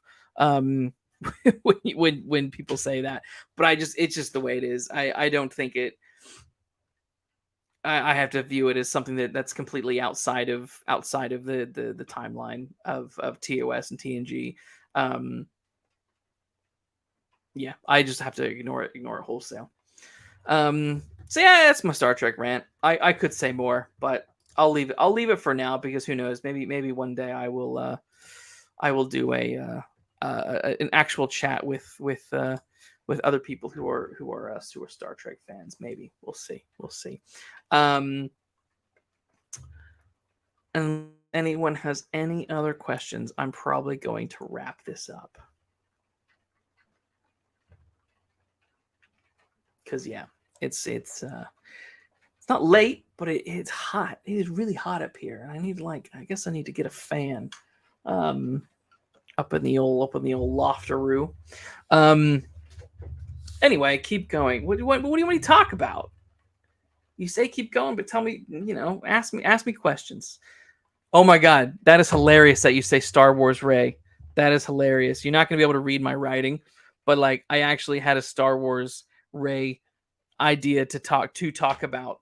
That's funny. Okay, I'll say this one last thing. Let's talk about Star Wars. Let's talk about Star Wars.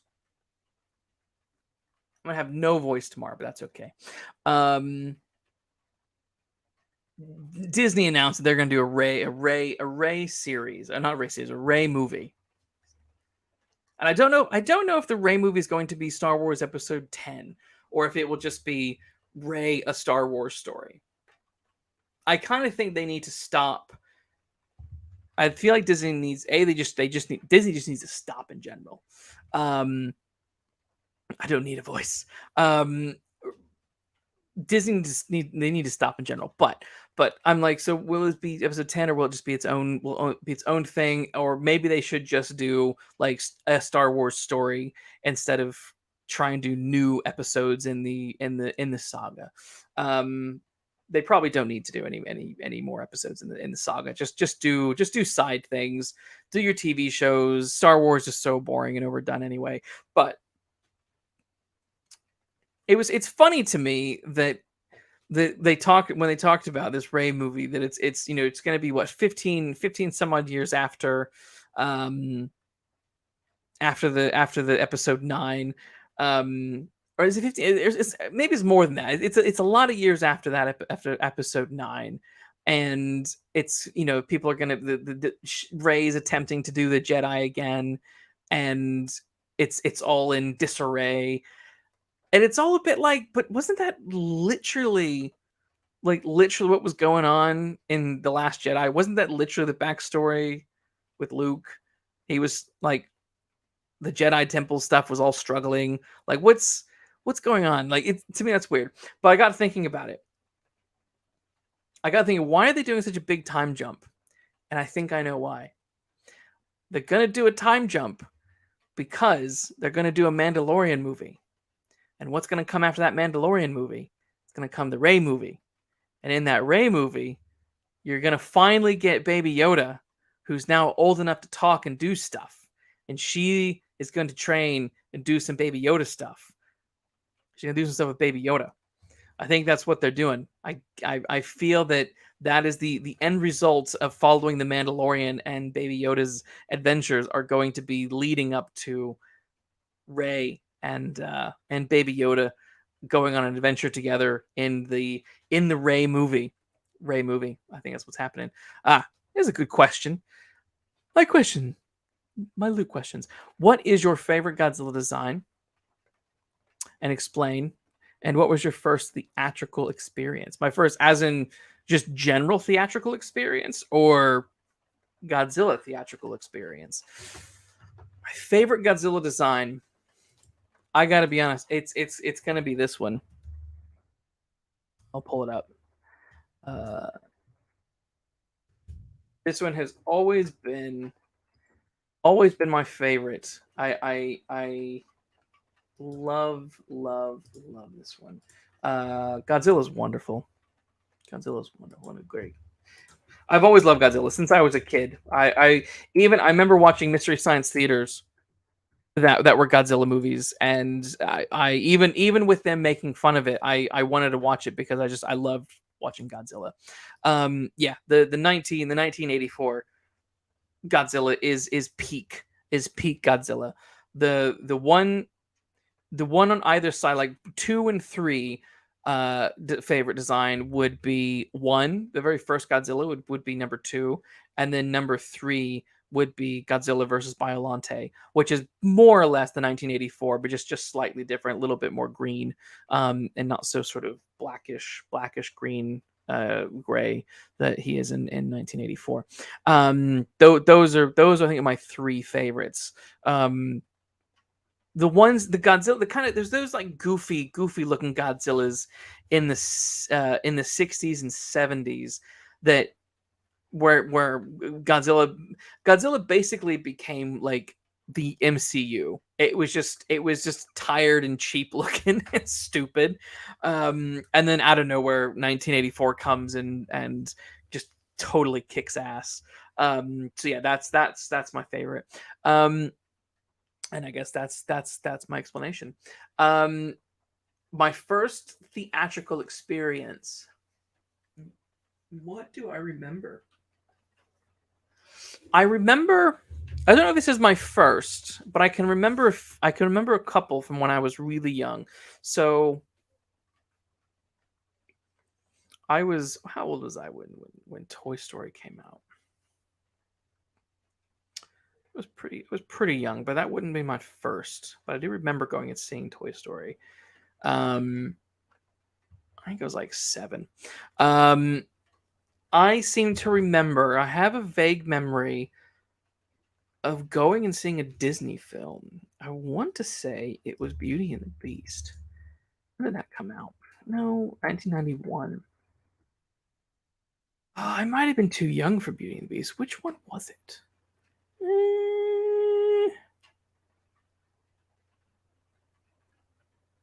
Was it Beauty and the Beast?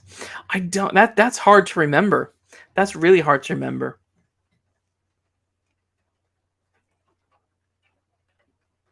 An early memory that I have is going and seeing a Disney film with my grandparents, and my sister.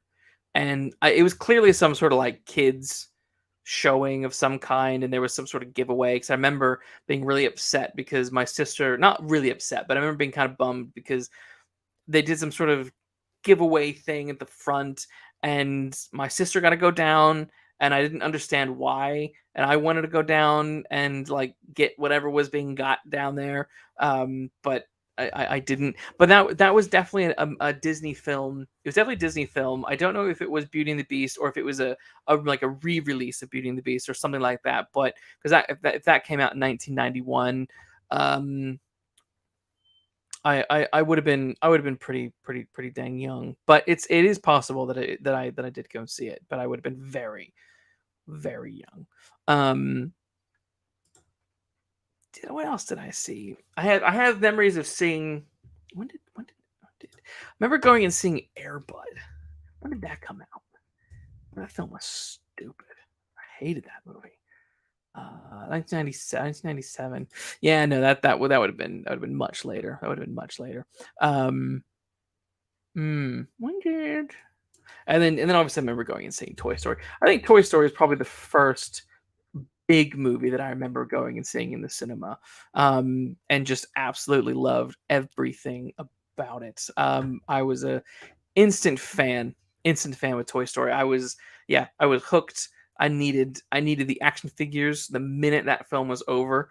And that, yeah, I was thinking like with Toy Story was nuts because you could find um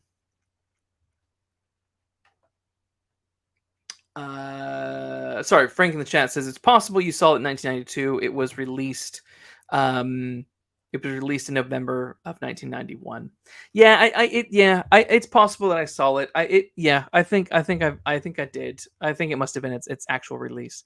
Um I also remember at one time being when I was when Titanic came out. My sister went to go see it, but she got to leave church early. And I was like, "Damn it. I want to leave church and go to the cinema. Why can't I do that?" Um, but yeah. But no, sorry. Back to Toy Story. Toy Story was nuts because I loved that film. I loved those action figures. I loved all the characters rather, and I wanted toys of everybody. And I successfully got most of them, I think. But the hardest figure to find or character to find was Woody. Couldn't find him anywhere ever. I had multiple Buzz Lightyears before I had a Woody. It was nuts. The only kind of Woodies I had were like ones you got from I think it was a Burger King or something like that. Had some Toy Story toys. And I think someone gave me like an actual plastic action figure, and I was like, this doesn't count. This doesn't count. Because I wanted the big 12-inch toys, and I remember the first time spotting Woody in the toy aisle. It was like I was excited, but my dad was more excited because he really got into the hunt. He was massively into the hunt for this figure. Um, and when he saw it, I remember him like throwing his arms up and darting for the toy, and nabbing it. And yeah, I still have them all. I have. They're not here in the old UK. They're all back in the States. It would be fun at some point. I guess my I did have a bunch of my toys brought over this summer. I don't know if anyone would give two shits to do a toy stream like you do on your channel, Frank.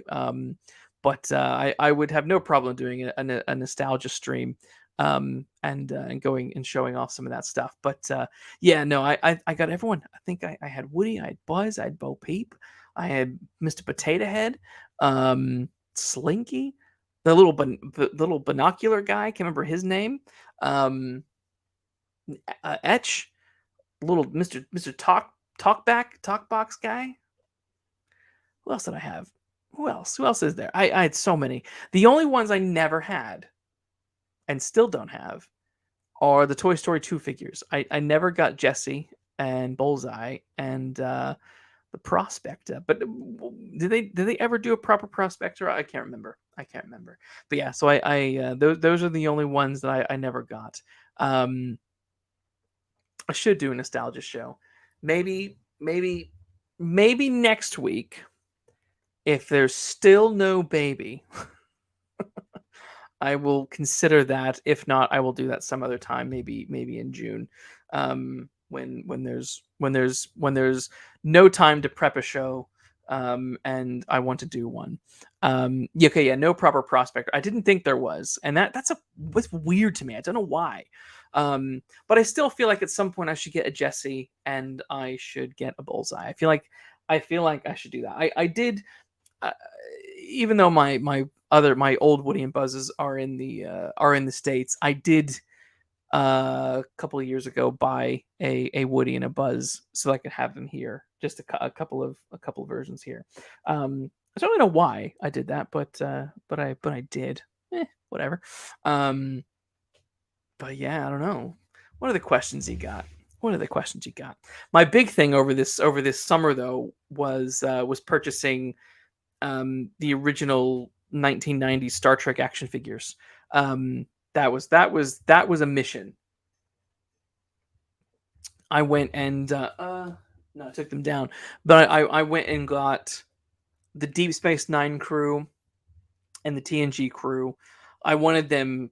I wanted a complete set of the little proper action figures. And what's weird to me is that some of these figures in the 90s, these cheap 90s figures, look better than some of the figures that they're doing today. Because they did a Kirk and Spock figure recently. There was like a meant to be from like Star Trek 2. So in Star Trek 2, it's Admiral Kirk. But this Admiral, I got it because why not? It's a Kirk and a Spock, and I didn't have a Spock in the red uniform, so I'll get that. Might as well get the Kirk with it. But the Kirk, the original Kirk from the 90s figure that came out with Star Trek 7, which is right here on my desk. I have a Kirk on my desk. This little guy. This guy is quite bright. Don't know if you can see him better up close. That just makes it worse.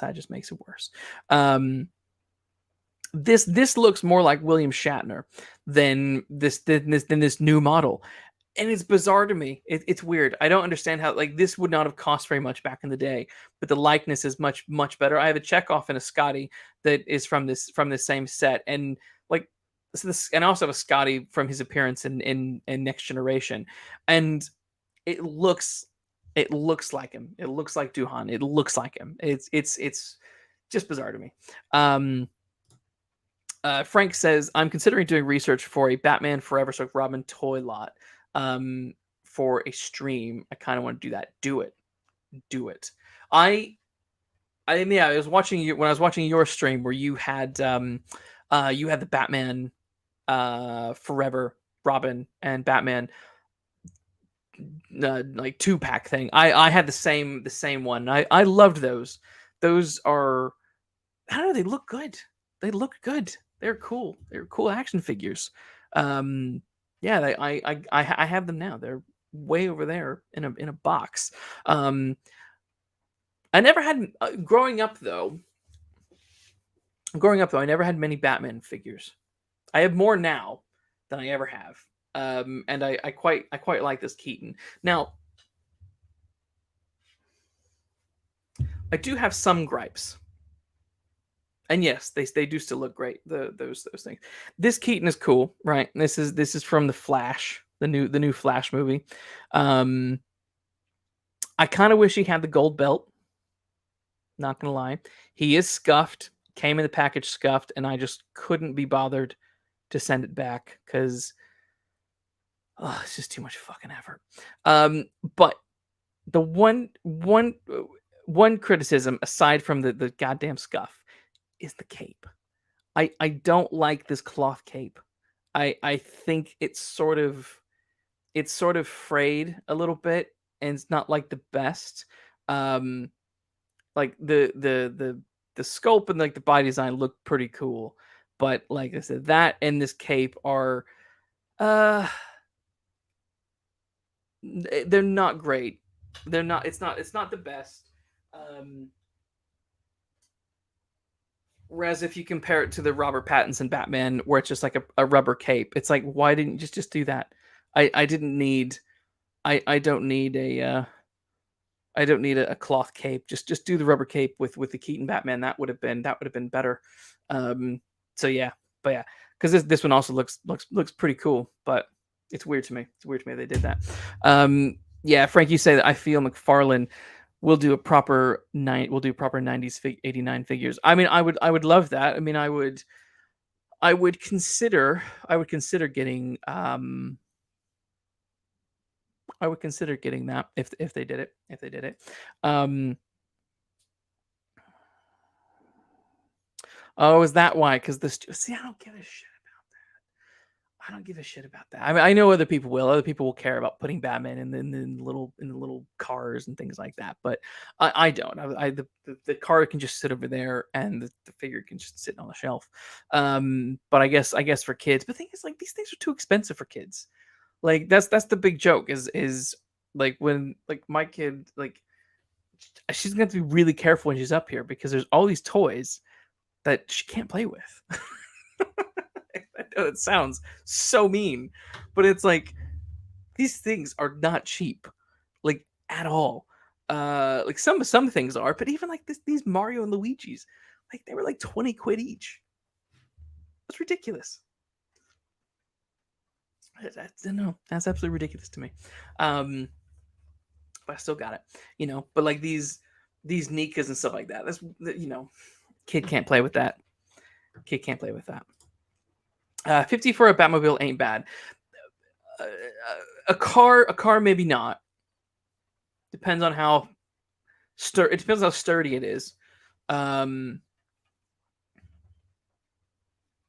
I can't remember how much that Batmobile was for the Robert Pattinson one that I sent you and then loved loved it so much I had to get one for myself.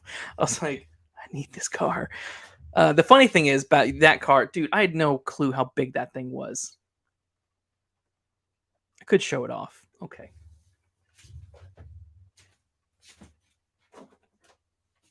Oh God. So when you were like, "Oh, I need that car," and they only have it in the Europe, and I was like, "All right, fine, I'll get it and I'll send it to you." Happy birth, miss. And I thought, oh, I'll get one too because it looks really cool. I think I really want one. And when the boxes came, two giant ass boxes were left on our doorstep, and I was like, what in the world did I buy? And I opened it up and I was like, this car. I didn't realize that came with a 12-inch Batman figure. I thought it was just like I thought the figure was like just like oh like sold separately. I just wasn't paying attention when I did it, which happens a lot. I tend to not pay enough attention to certain things. And then this giant beast of a car rocks up, and I'm like, where in the world? Where in the fucking world am I gonna put this thing?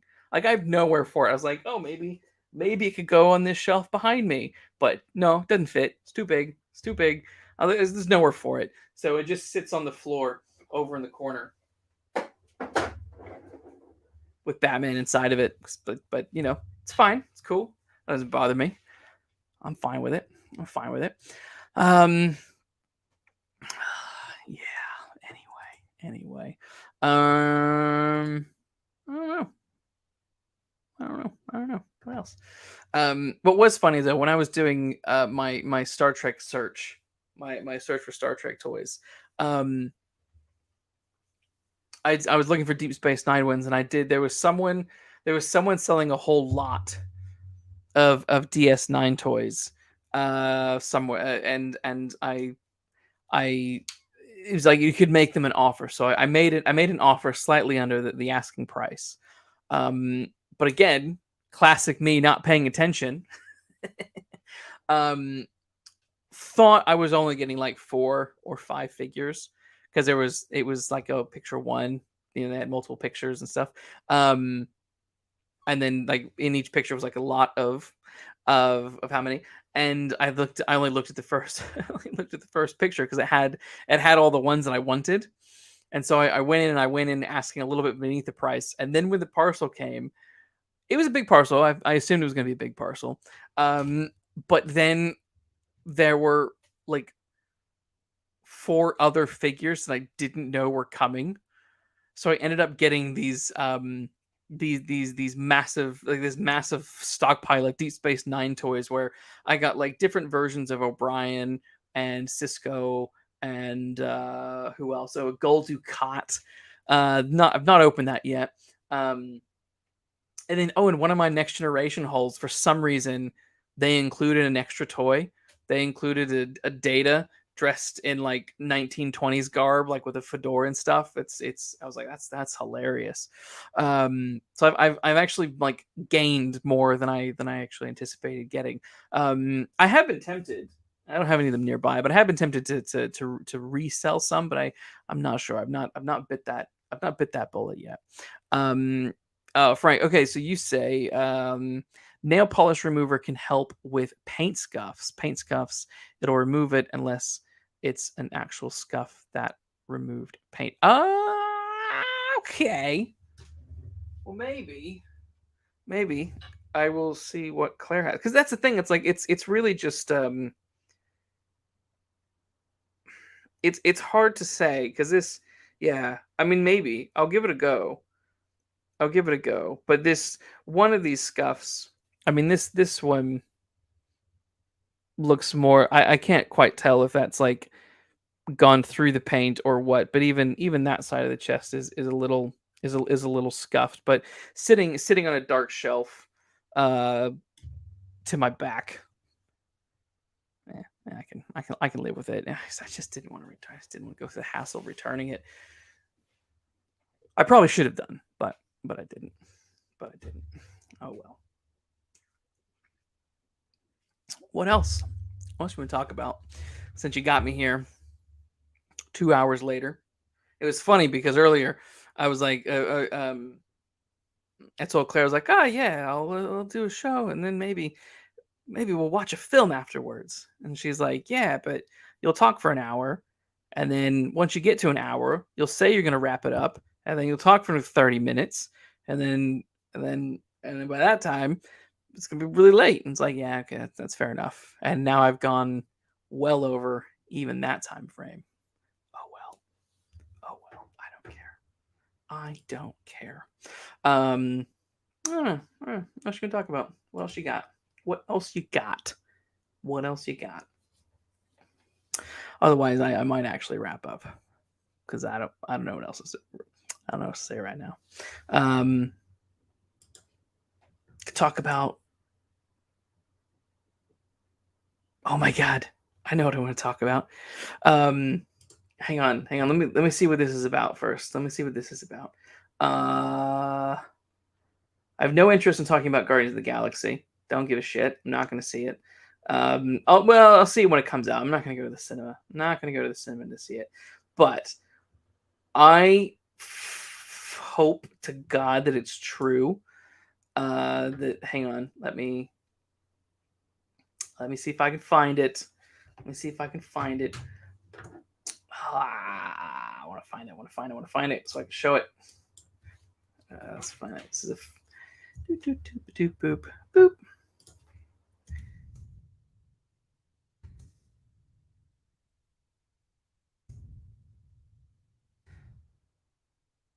Okay.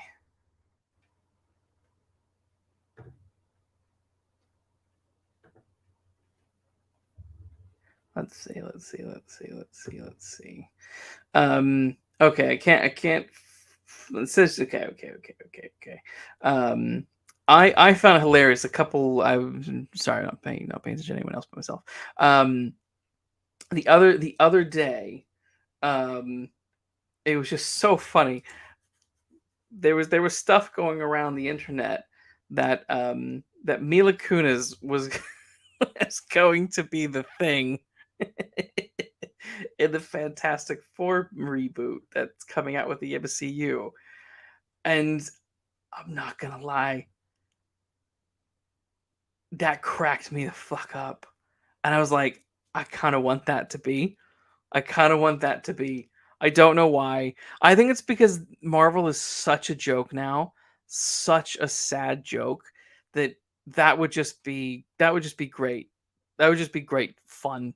It'd be great to make fun of. And that's not because Mila Kunis isn't good. Like she's a great actor, but I just think that would be hilarious. I wanted to see that because I wanted to see A, how bad that movie would be, but also B, how nuts it would make people on YouTube. I just thought that that would have been golden. But I think it's been shot down that's going to happen. Um, but yeah, I will say the other day, because of riff tracks, I watched what did I watch? We watched Endgame, and dear God, Endgame is a really bad film. I remember not enjoying it in the cinema. It was just sort of okay, but watching it again, I was like, this film really isn't good. It's they spent so much time like pretending to not be doing Back to the Future and saying that they're not doing Back to the Future while at the same time doing Back to the Future. Um, that I just thought, oh, this is so it's so bloated, but and also and just really boring. I found myself being bored by it. Um, and again, like I was quite surprised by the fact that this whole outcome. What's the one scenario in which they beat Thanos, and that one scenario relies on the coincidence of a rat clicking a button that shoots Ant-Man out of a machine, out of the quantum realm machine. Like, really? Seriously? That was silly. And again, watching it this last time really cemented how much of a dick Iron Man is. Um, Absolute terrible character. Now, I loved him in Iron Man 1, and Iron Man 3, but after that he just sort of just continued to be kind of dickhead Tony Stark and not really change or grow. And what drove me nuts about this is about Endgame was like, why in the world did Tony insist that everyone be brought to the future? Like, the hero's sacrifice, his ultimate sacrifice is not just his life, but his family. He needed to be able to sacrifice everything to get the world back to the way it was before Thanos destroyed and took away half the life in the universe. I know there's plenty of jokes out there about how, like, people who would have been in airplanes like would have plummeted to their death because they would have reappeared midair, right? And then just splat and died. Um, and again, the other big thing, it's like, well, Black Widow sacrificed herself for all this, and if future Black Widow is the one that sacrifices herself to make this, to get the stone, Tony insisting that we actually that Hulk snaps back to that moment would mean that we go back in time, and Tony can then die in that timeline, and then the Black Widow from that timeline gets to live and continue her life. Um, and so it just I don't know. It just really felt like such a letdown, and such a lack of a truly good heroic moment. That I think sort of left it ended the MCU with sort of a bad taste in my mouth. Um, but there we are. Anywho, that's kind of it. I think I'll wrap up now. Talking about Marvel sparked that idea, but I will. I don't know when I'll be back. Maybe next week. Maybe not. I'll keep you posted though. If I'm not back next week, I'll let people know. You can follow me on Twitter. Um, and yeah, I'll let people know via Twitter when I'm going to be back. So follow me there. And that's about it. So anyway, I will see you all sometime in the future. Definitely beginning of June. I have shows booked throughout all of June, so definitely all of June. But these next couple of weeks might be a little iffy. Until then, adios.